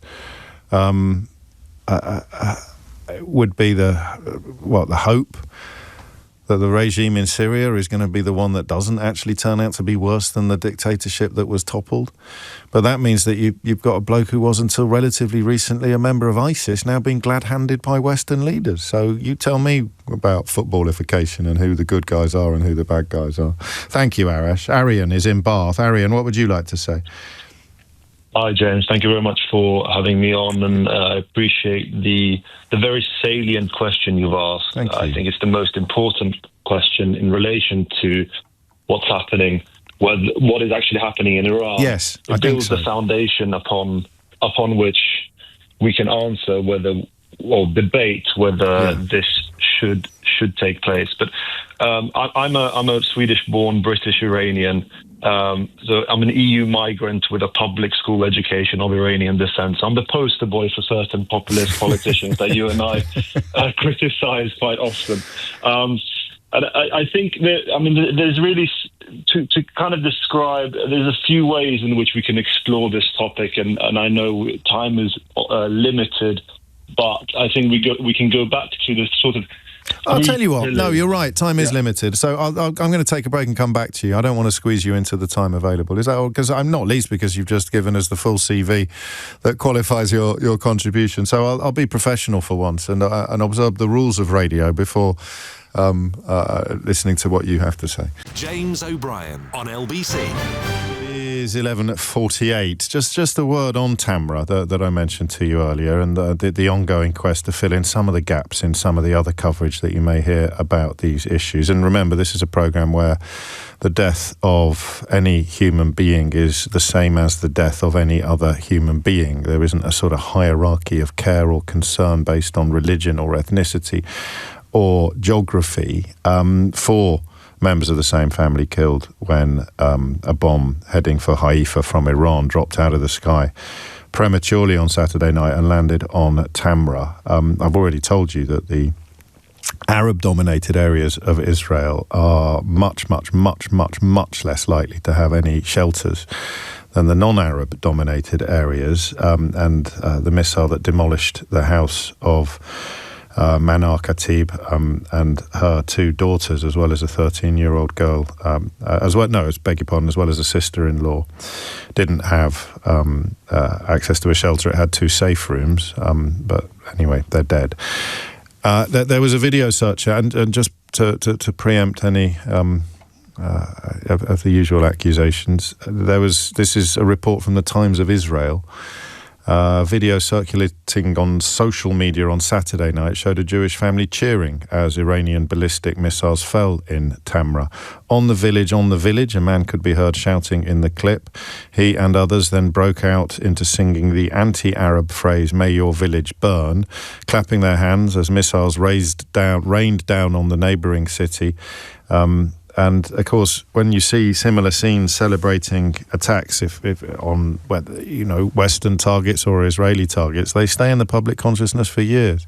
Very carefully cultivated in the public consciousness. The idea that people were celebrating the Hamas attacks on Israel on October the 7th, for example. But of course, if you subscribe to a fundamental notion of human equality, then those two acts are as disgusting as each other. The family here cheering on the bombing of Arab families in Tamra, and any footage of anybody celebrating the terror attacks upon Israel are morally equivalent. But you wouldn't know it from most of the UK media, would you? 10 to 12 is the time. Back to Ariane in Bath on this vexed question of what modern Iran is like and what the answers to that question do to the debate about externally achieved regime change, in this case possibly instigated by Israel. Ariane, the floor is yours. Thank you very much, James. I think it's important to explore the sort of, this is simplifying it a bit, but the three fundamental pillars of the regime, that the silos in which they're active. I would say the first is this kind of, it is a mafia regime. It's the best way to describe it. It is a mafia. It is a massive racketeering business worth trillions of dollars. They embezzle a huge amount of money, assets, resources into their own pockets, and into the sort of pathways of their regional influence, which I'll come to next, and that's the next sort of pillar of their activity, that regional influence. So the support, both financially and in terms of resources, whether it be military or natural resources, of extremist groups. And don't forget that the Islamic Republic in Iran, the Iranian regime, is in itself a terrorist group. It is a fundamental religious Shia Islamic terrorist group that does not represent Iranian people, who are generally very secular, very liberal, and not particularly religious. We are inherently Zoroastrian. We are not Muslims, generally speaking. So these groups that the Iranian regime supports, whether it be Hezbollah, Hamas, the Houthis, through these groups, they propagate their sort of extremist Shia fundamental principles or lack thereof principles, and they engage in their proxy wars, and therefore continuing to this drain of natural resources, wealth, and assets, and energy and effort that should be going into investing into the Iranian economy, infrastructure, its youth.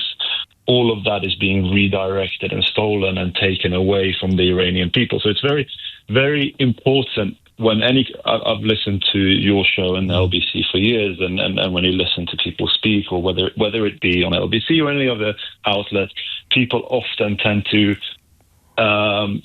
synonymize Iran and the Islamic Republic, or Iran, the nation of Iran, the people of Iran. And let's not forget, Iran is the single oldest continuous living nation state. 2,500 years we have existed as a state. And it is imperative that the regime is not confused with Iran or its people. One does not represent the other. Yes.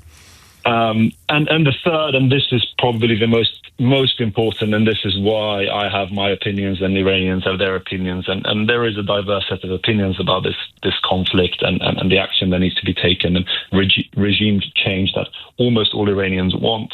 But how does it look, and how will it come internally? Will it come externally, or a combination of the two?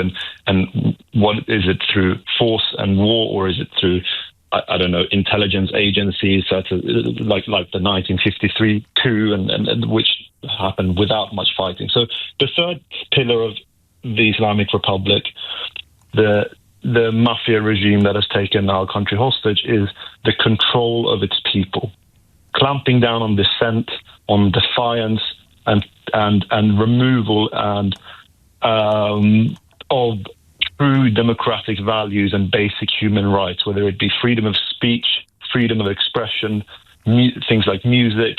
And in the last few days, your listeners might have seen on the BBC, was one of the most well-read articles of the day, that the Iranian regime has once again banned dog walking throughout Iran and is clamping down on that. So something as basic as that, which brings me up on the point of the Islamic Republic and Islam in general being the complete antithesis, in my opinion, of what it is to be Persian. Yes. And Persianism and Islam are two completely opposing ideas. And this is my opinion. I don't truly believe that somebody can be both, because the inherent values, and I speak perhaps mostly of Shia Islam and the version of Islam that this Islamic regime of Iran has kind of developed over the last 47 years. If you look at, for example, dogs, I'm a dog lover, I've had dogs all my life. Dogs are a sacred pillar of Zoroastrianism, of the first monotheistic religion that came from Persia about 4,500 years ago, and is the perhaps not a set of principles, or not a set of commandments, but more values to live by.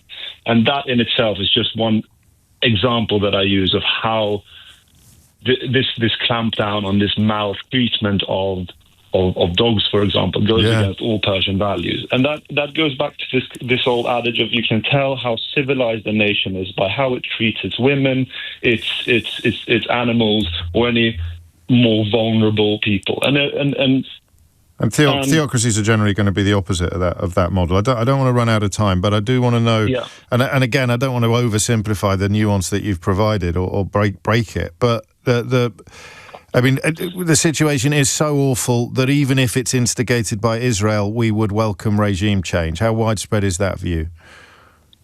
Well, this is where you've seen in the last few days, it really differs between people. You have the kind of the monarchist. So I need a show in Iran really to get a proper handle on this, and of course that isn't going to happen. Yeah, well, I mean, I think even from that show, if you have a 3-hour show at the beginning, people's opinions might differ by the end of it. But I think people, in a nutshell, people want the regime gone.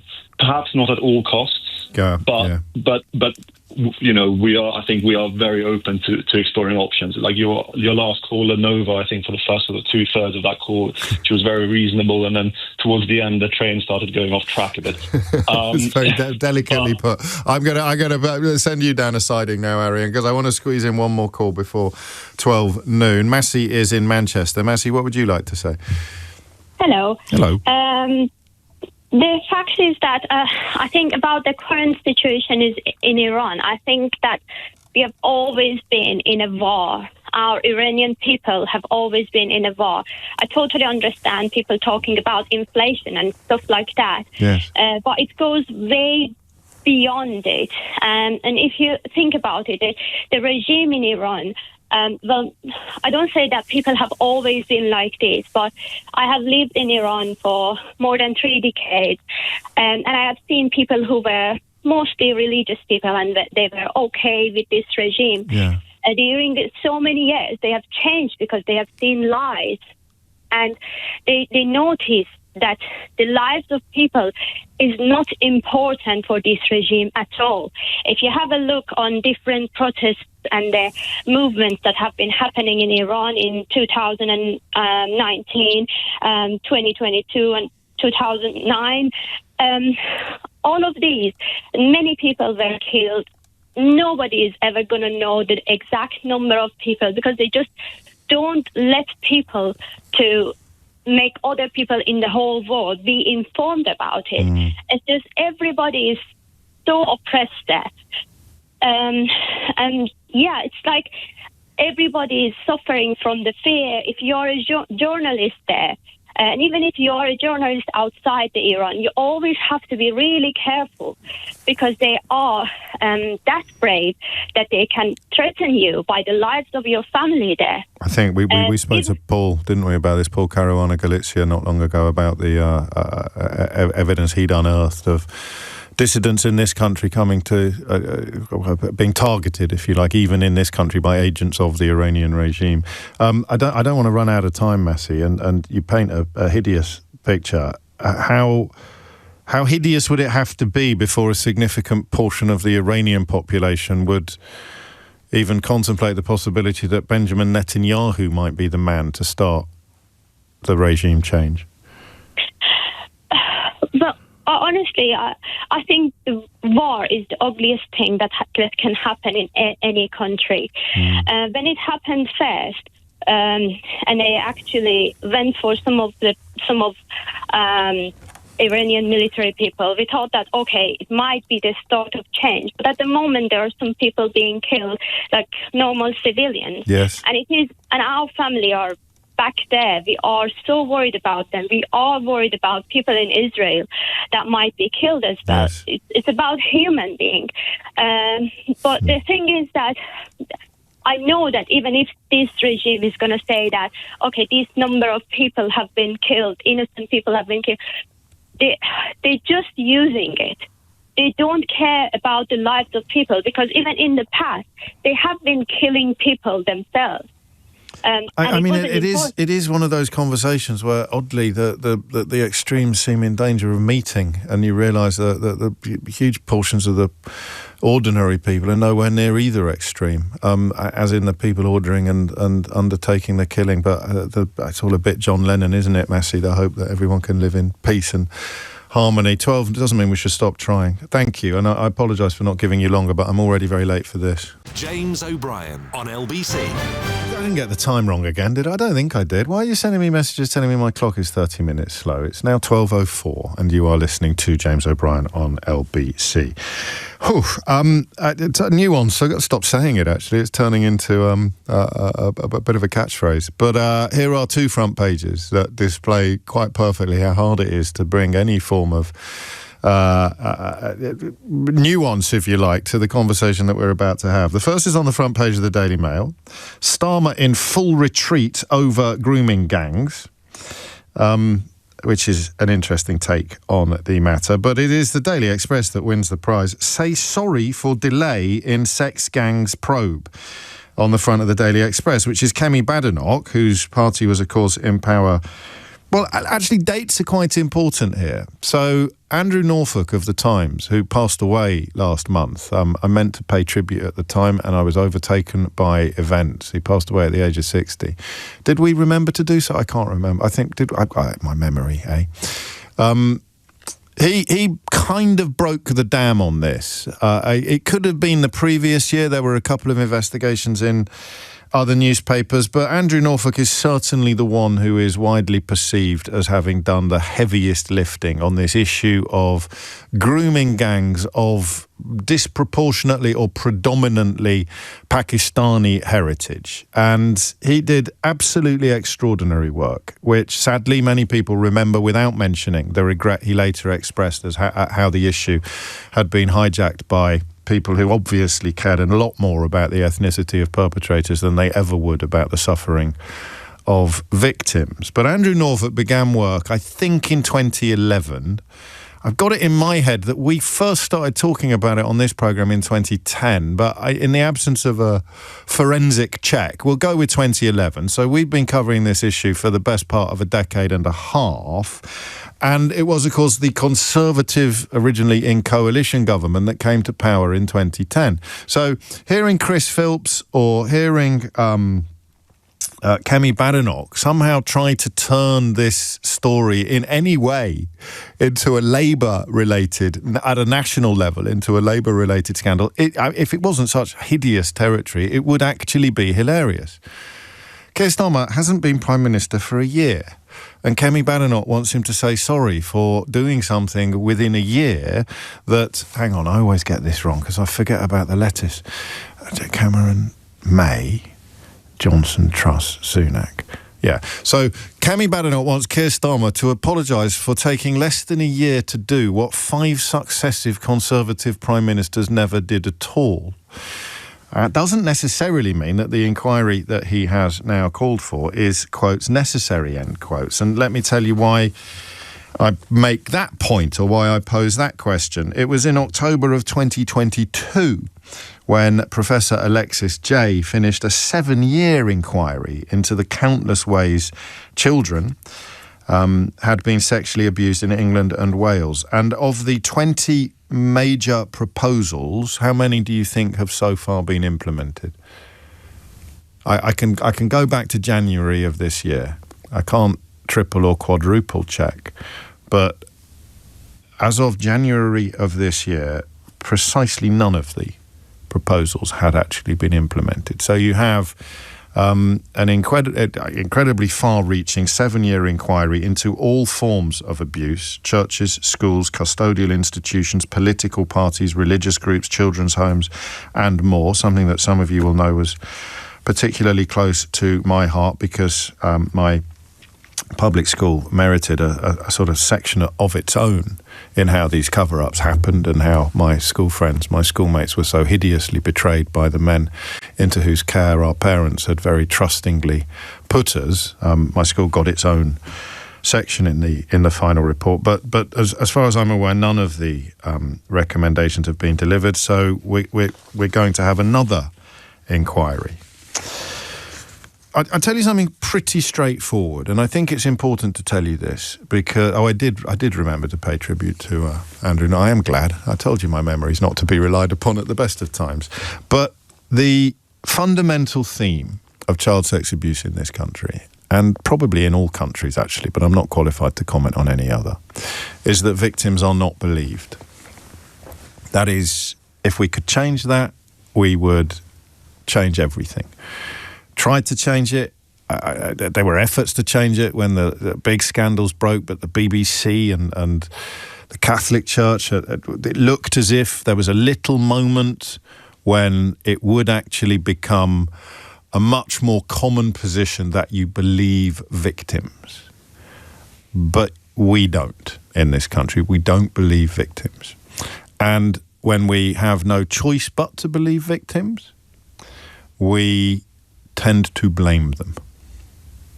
This is true across all forms of child sexual abuse, up to and including the calls we took a few years ago from people who would often break down on the programme while detailing the abuse that had been visited upon them. In one case I will never forget, as by a priest whose own mother not only didn't believe him but called him a horrible little liar. Imagine the trauma that inflicts upon you. So you don't believe people, and then if you have little choice but to believe them, you blame them. You blame the victim. So she brought it on herself. It's why the word rape isn't used as often as it should be.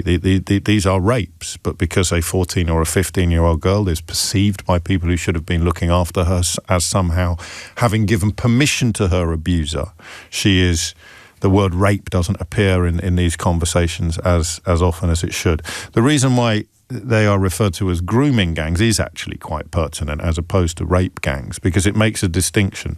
And street grooming, if you like, the idea of complete strangers preying on young girls who've come into their orbit, most obviously via fast food outlets or minicabs or market stalls. The case from Rochdale last week was market stalls that brought teenage girls, young girls, into the orbit of abusers, and that was a gang that was of Pakistani origin. So that is the problem. We don't believe victims, and when we do believe them, we blame them. The second thing plays through all areas of sex abuse, whether adults or children. You know, the old High Court judge telling a woman who'd been raped, mentioning the length of her skirt as if that might somehow be a mitigating circumstance in the behaviour of the rapist.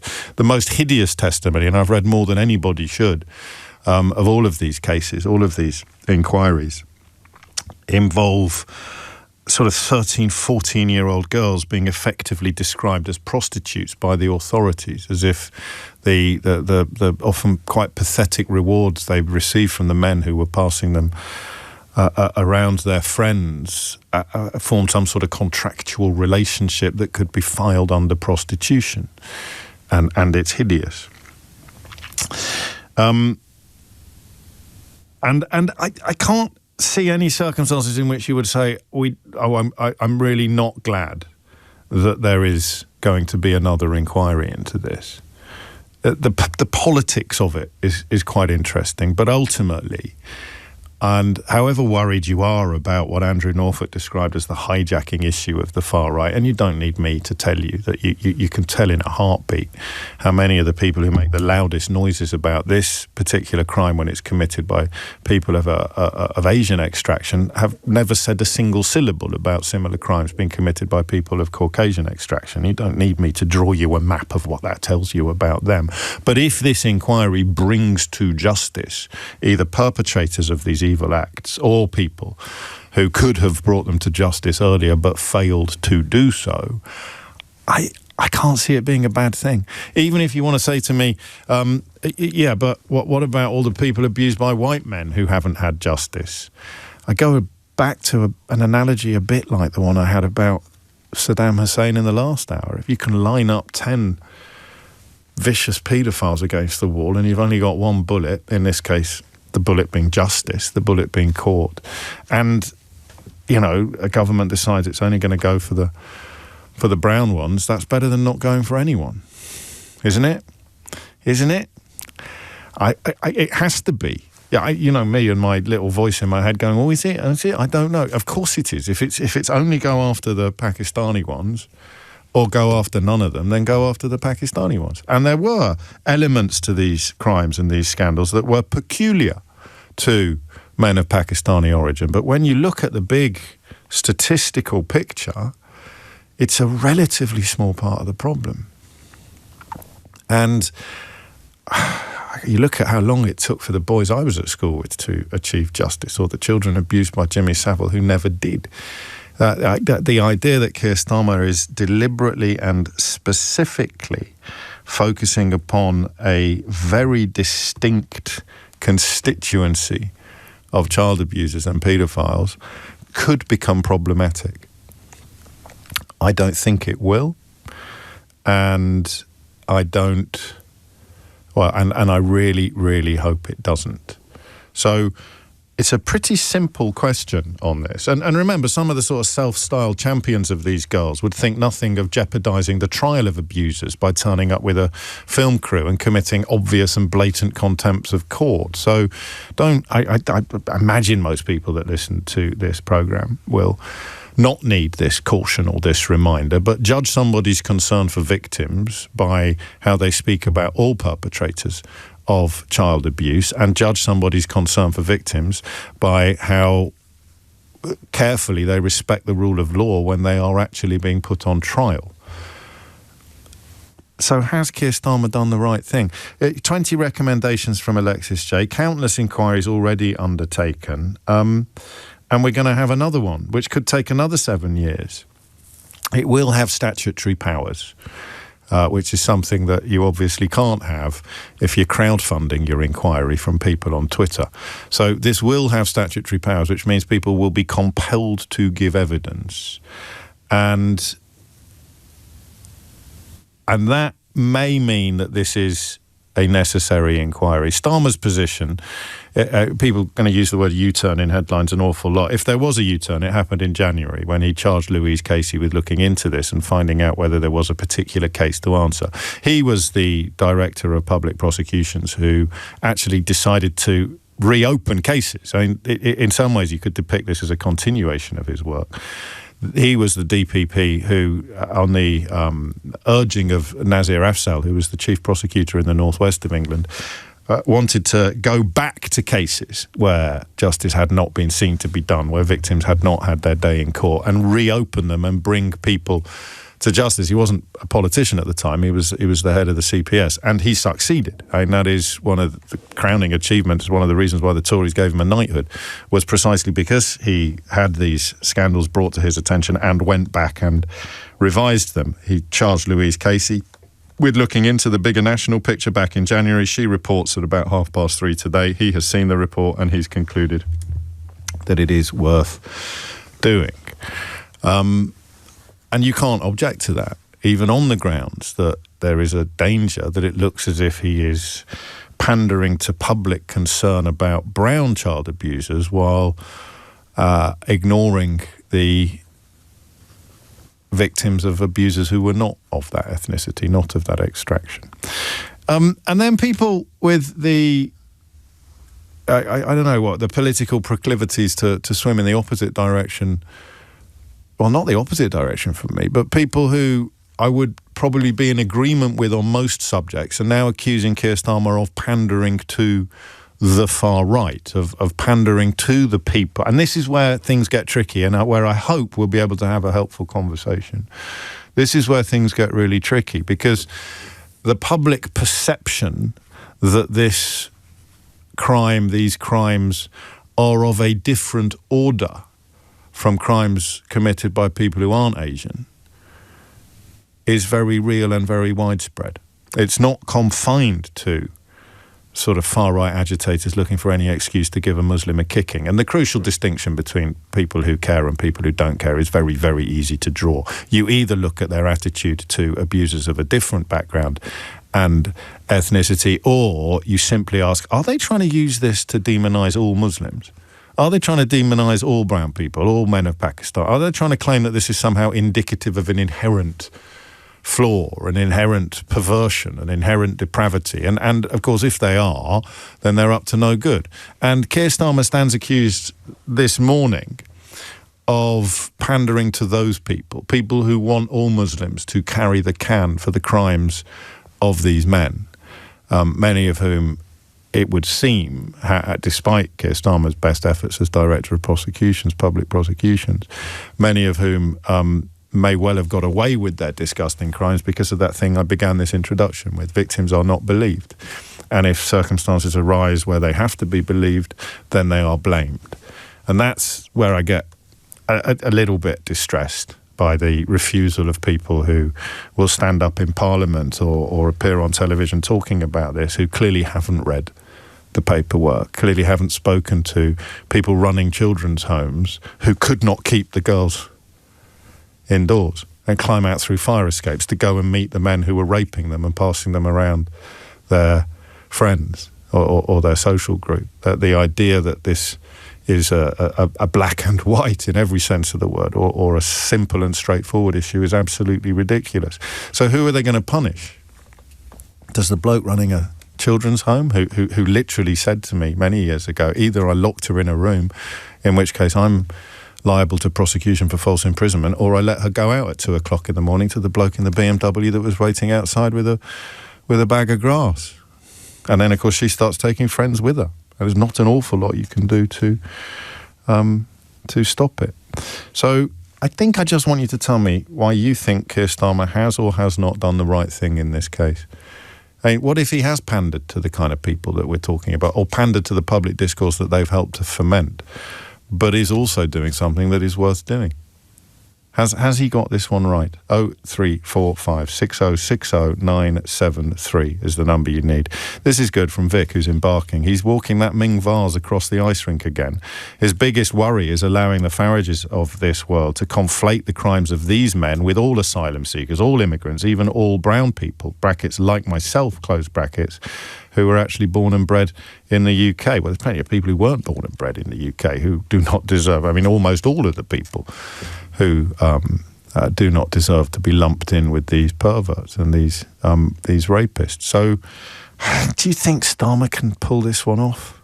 To actually investigate, to actually instigate an inquiry that doesn't inflate the lies and talking points of people who want us to think that all brown people are responsible, all brown people are dodgy? You tell me. 0345 6060 973 is the number you need. Two questions, I suppose. Why has he done it? Do you think, in your opinion, why has he done it? And is he right or wrong to have done it? 22 minutes after 12 is the time. I've got answers to the first question that are not flattering to Kier Starmer, but they don't necessarily, well, they definitely don't make my answer to the second question no. But what's your answers? James O'Brien on LBC.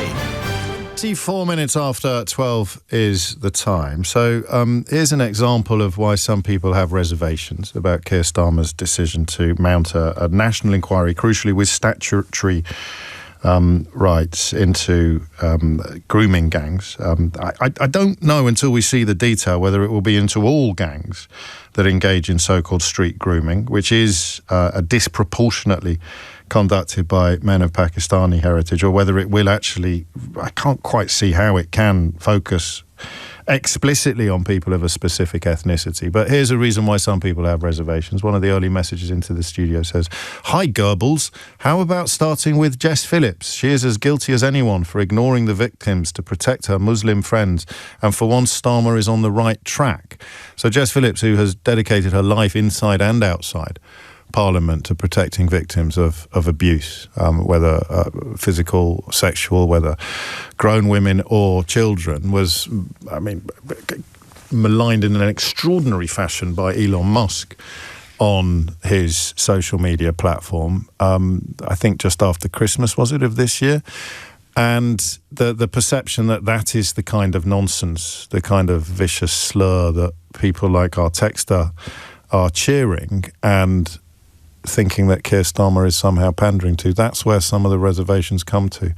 I can't see, that said, despite our friend here getting so excited, I can't see what the worst outcome would be. I can't see what the negative outcome would be of launching this inquiry if proper effort is put into combating the people who want it to be used to tarnish everybody of a certain background or a certain ethnicity. Let's start with Matab, who's in Leytonstone. Matab, what would you like to say? Oh, hi, James. Great to be on your show. I think it's a completely wrong decision for Kier Starmer to have made, the National Police Chiefs Council released a report back in about 5 months ago, clearly stating that 3.9% of such offences were committed by men of Pakistani heritage. 85% were committed by white English. Not in the specific context of what has been referred to as street grooming, where it is strangers encountering strangers in the kind of circumstances we've touched upon: minicabs, fast food joints, market stalls. So I did make this point in the introduction, but that's not a criticism of you, because it's an easy point to miss. The massive majority of child sexual abuse in this country, even when it takes place in a family, takes place in the home, and statistically the likelihood of it being a white family is obviously infinitely higher than any other family. And indeed organised child sexual abuse is going to be disproportionately committed by white people as well, but this, or even proportionately committed by white people probably, but this specific type of crime where one person grooms a victim, persuades them that she is his girlfriend, and then essentially prostitutes her, which again is not the right word to use, but I can't think of a better one, to his friends, that does have a disproportionate representation among people of Pakistani heritage. I would disagree. I don't think you can disagree on that one. No, I disagree because there's been other reports done by LSE, UCL. I'm quite happy to somehow send them to you, but they all say the same thing. So even if going by what your argument to say that, look, yes, they didn't actually concentrate on this aspect, but that means that the overall numbers would actually be less than the ones that actually say that. No, but the national audit is what this is going to be built upon. So the statutory inquiry into the issue will follow Louise Casey's audit published this evening, which considered data on the gangs and their victims, including ethnicity.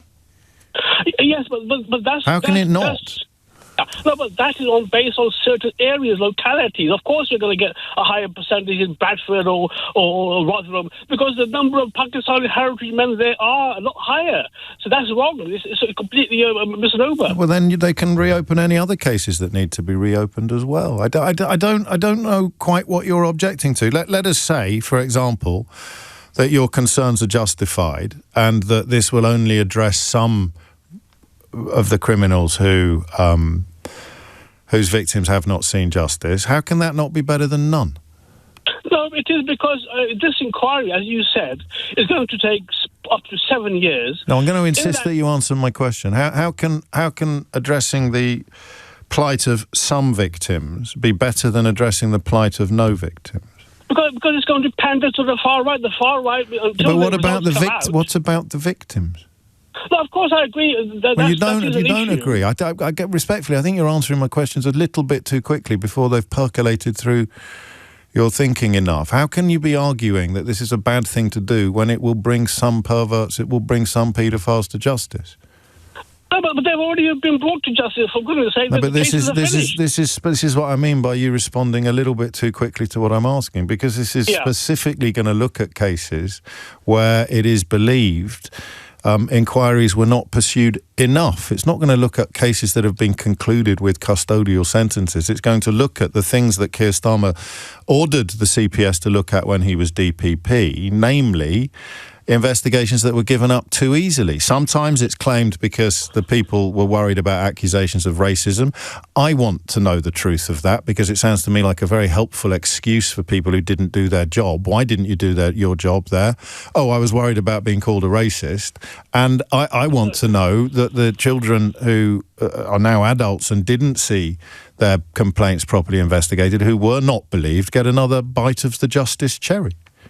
No, I agree with you on that point. I mean, well, that is the only point, Mahtab.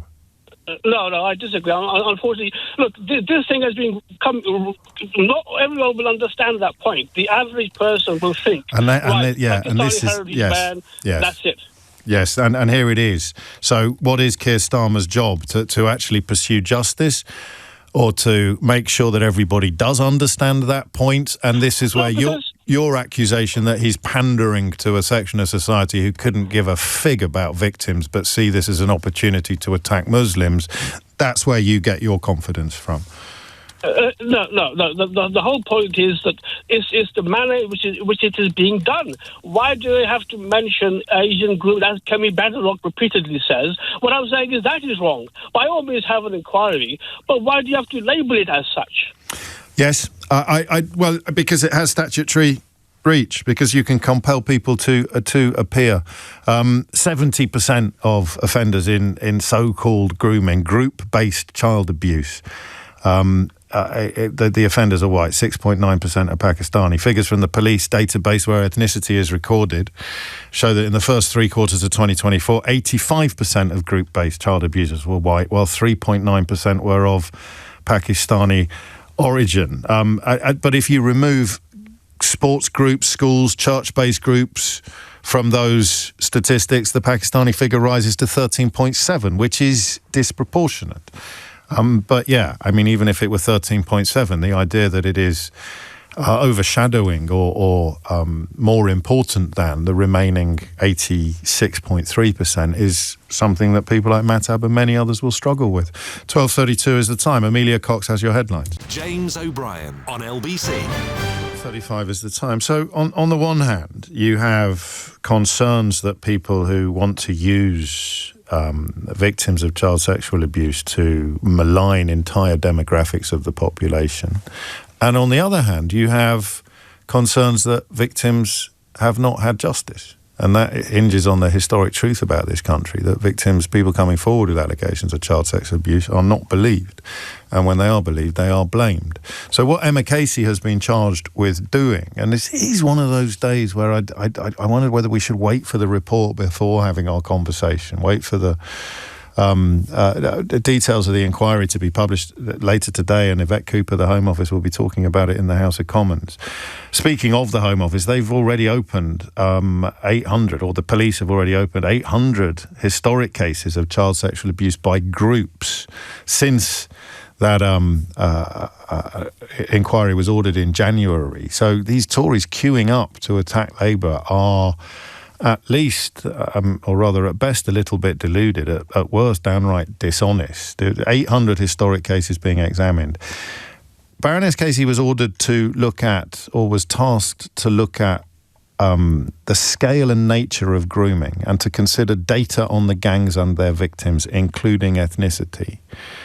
And a few of you are reminding me of cases of false allegations that were promoted by the same people who don't seem to care about the victims of white paedophiles. But false allegations are the price you pay for caring. If you want to believe victims and tell victims that they're going to be believed, then when people come forward with accusations that turn out not to be true, they have to have been treated just as robustly and just as seriously as allegations from people who turn out to be true.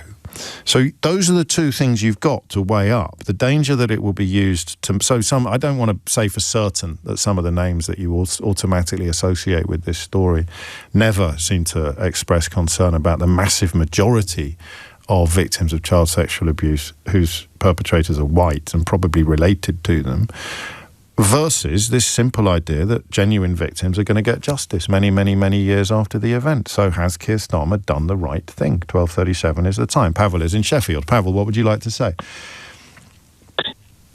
Hi, James. Can you hear me all right? Yeah, go on. Hi, thanks for having me on the show. I think, personally, Sir Kier is correct to reopen that inquiry for the reason that I should think that there is a lot more to be uncovered there nationwide. I don't think we've had so far an absolutely comprehensive sort of investigations in all the cases.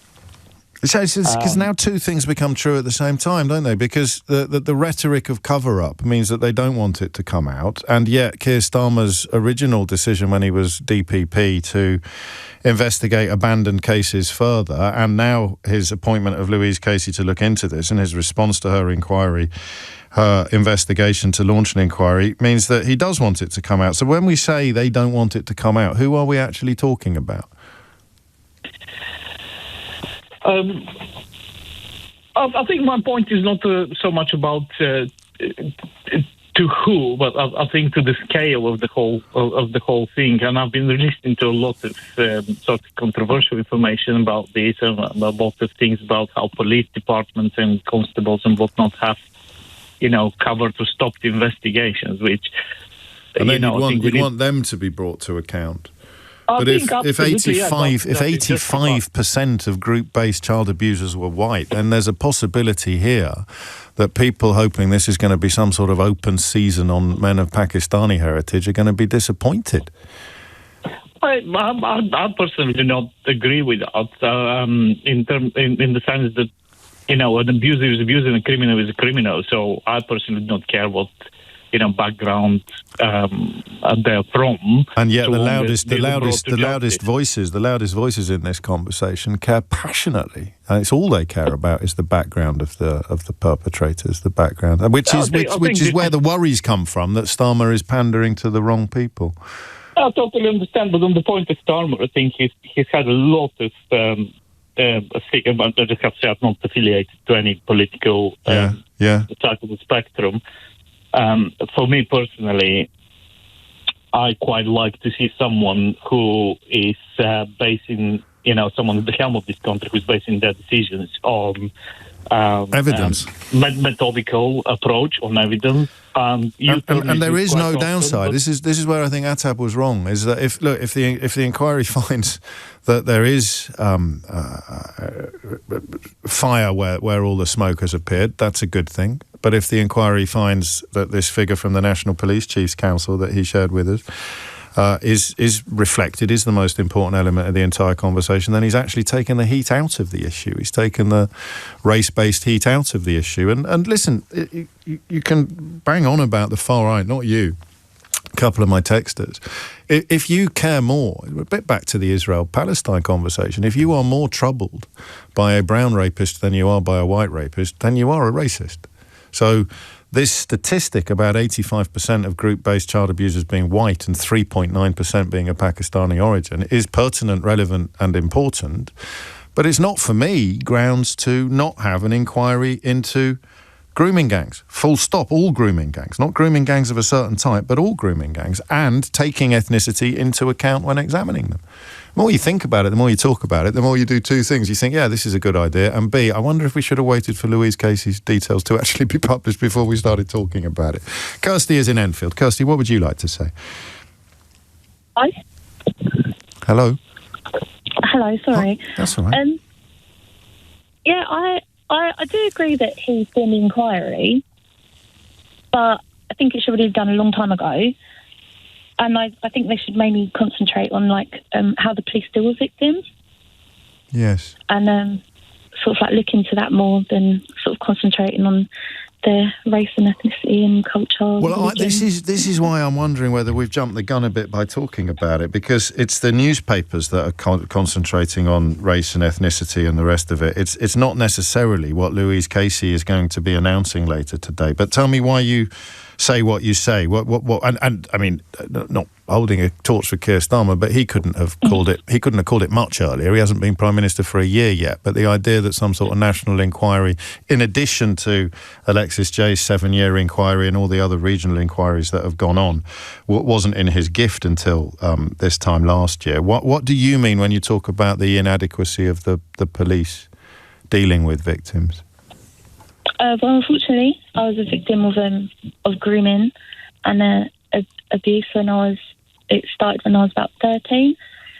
And me and my social worker did report it to the police, and the way they handled it was just disgusting, abhorrent. It was just horrible. The man now is in prison, but for other offences of grooming to other people that went on for years and years. And can you tell me a bit more about how they treated you? Well, when you're young, you're a bit naive, aren't you? You just think, oh, it's hilarious that this old man is driving us around, giving us cigarettes and vodka. Right. And then it's over the years, it sort of escalated, and let me hold your hand, and then he would kiss your hand, and then one day it just snowballed into, you know, just like... I'm sorry. Drove you to the middle of nowhere and, like, just really bad things that happen. Yeah. But it's more... I think the more I think about it, the more I get upset with how I was treated by police at such a young age as well. So what happened when your social worker and you first contacted the police? They were asking me lots of questions. I didn't know his full name. I didn't know where he lived. I just knew him by a nickname. Okay. And then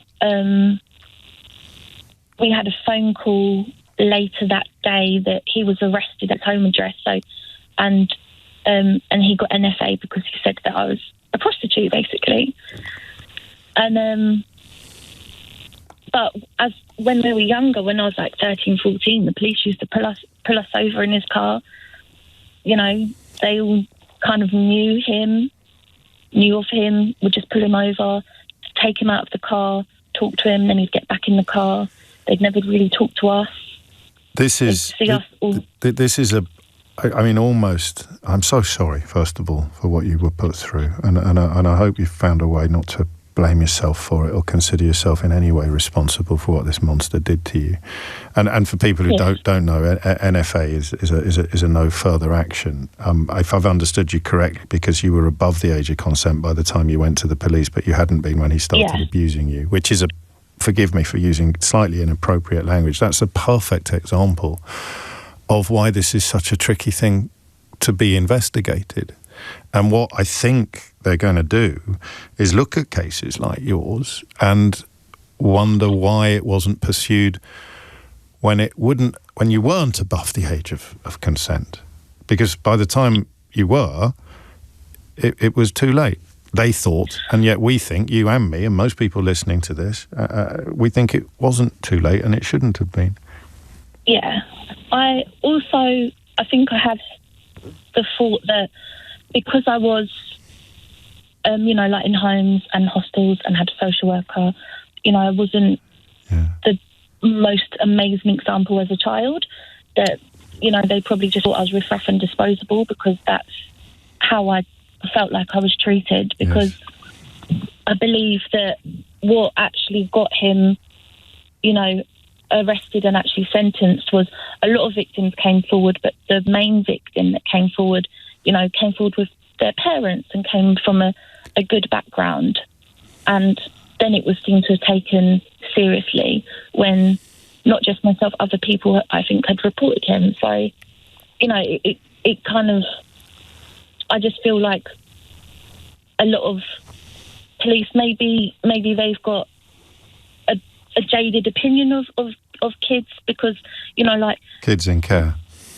Yeah. Maybe all of society does sometimes, Kirsty. Yeah, because, you look at a kid being mouthy in the street and you just think that they're, idiots that need a slap. But if you truly look behind the curtain, that a lot of these kids aren't happy. They're struggling, they've gone through trauma, and it's the only way that they can process it or have learned to process it and learn to cope with these things. It's not making an excuse, bad behaviour is bad behaviour, but I think that maybe the police over the years have just got a stigma against them. Can I argue with you for just 10 seconds? Yeah, of course, yeah. I think it is an excuse. Oh, yeah. I think it is an excuse. I think if you're dealing with that kind of setup and that kind of life, then you becoming a bit mouthy is a perfectly natural consequence, a perfectly understandable response to the trauma that you're enduring, because you're crying out for care. You want someone to notice you and look after you, and the predators can spot that from 100 miles away, can't they? Yeah. And I think a lot of kids that are very mouthy, very lonely in that world. And, you don't really have, like, guidance. And then you see this older people that are, like, taking you under their wing. It's like... Yeah. It's like a love... It's weird because it would feel very comforting knowing that you should come out of school and you get picked up with a pack of Mayfair or something like, even though you knew it was wrong because you knew this man was weird, but it was also a bit comforting because that's the thing you're missing from home. And no one else was offering you that false... well, they were offering you affection, no affection at all. So this sort of weird fake affection was all that you were offered. Yeah, and I think part of it as well is when you're young, you do think that you're in control of everything, and you know that if you're in a bad situation, I could do this, I could do that, but in reality, one day it will just you're not, you can't, you're powerless. You've got all the answers at 14. We all do, don't we? Yeah.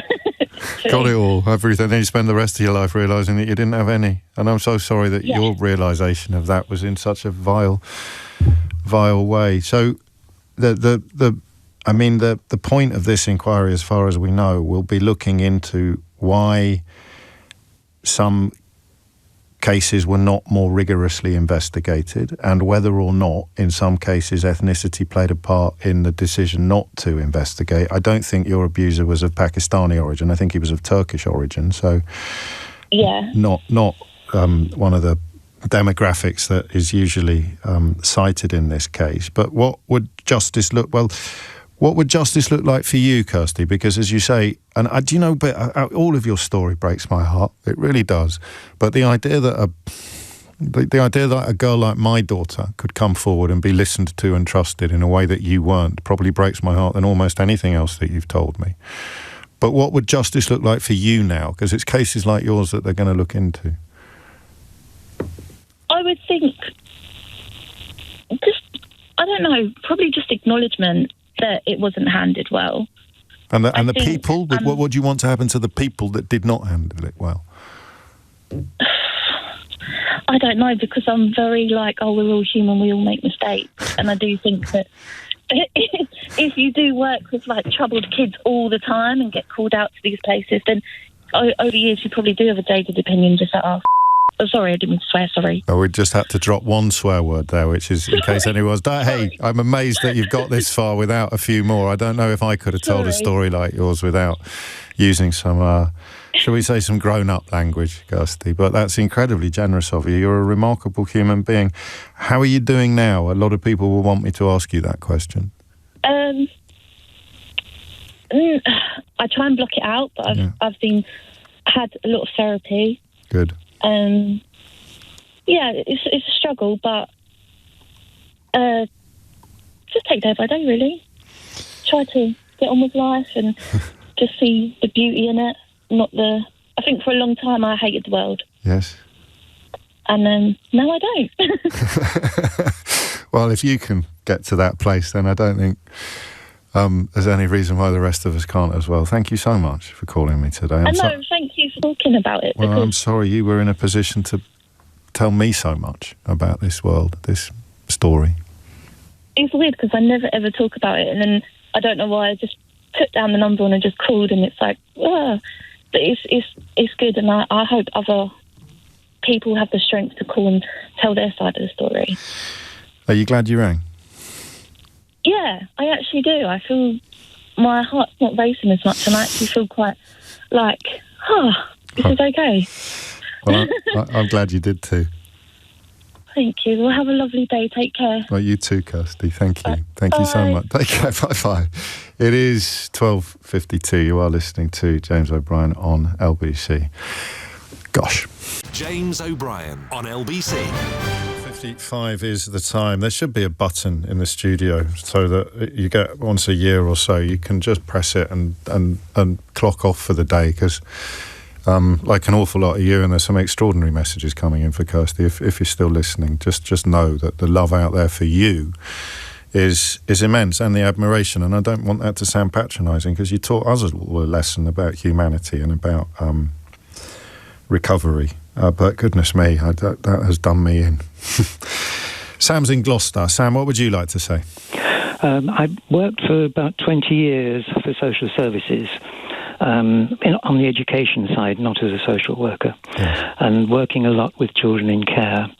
And it's amazing how widespread sexual abuse and so on is in society, and you don't see that until you work for social services and you see all these children, all these cases. But one of the things that concerned me greatly was the police attitude, that they said, about these children when we tried to get something done about it. They said, oh, well, they're just slags. It's their life choice. That's what they choose to do. Yeah. And we had one incident where a 14-year-old girl was taken up to London, and we didn't know where she was. And she came back about 3 weeks later, and she said she'd been installed in a flat in London to service the clients. Anyway, one of the things that she said was that when she was there, when she was back before we got told her, she said that one of the policemen, a policeman was one of the clients. That she actually had a client in the police coming in. Yeah. I'm not shocked by that because I've been covering this stuff for the best part of a decade and a half. But I think, and I suspect that many people listening won't be either. But we should be, shouldn't we? But anyway, I said, you've got to take this higher up with the police. And my manager said, yeah.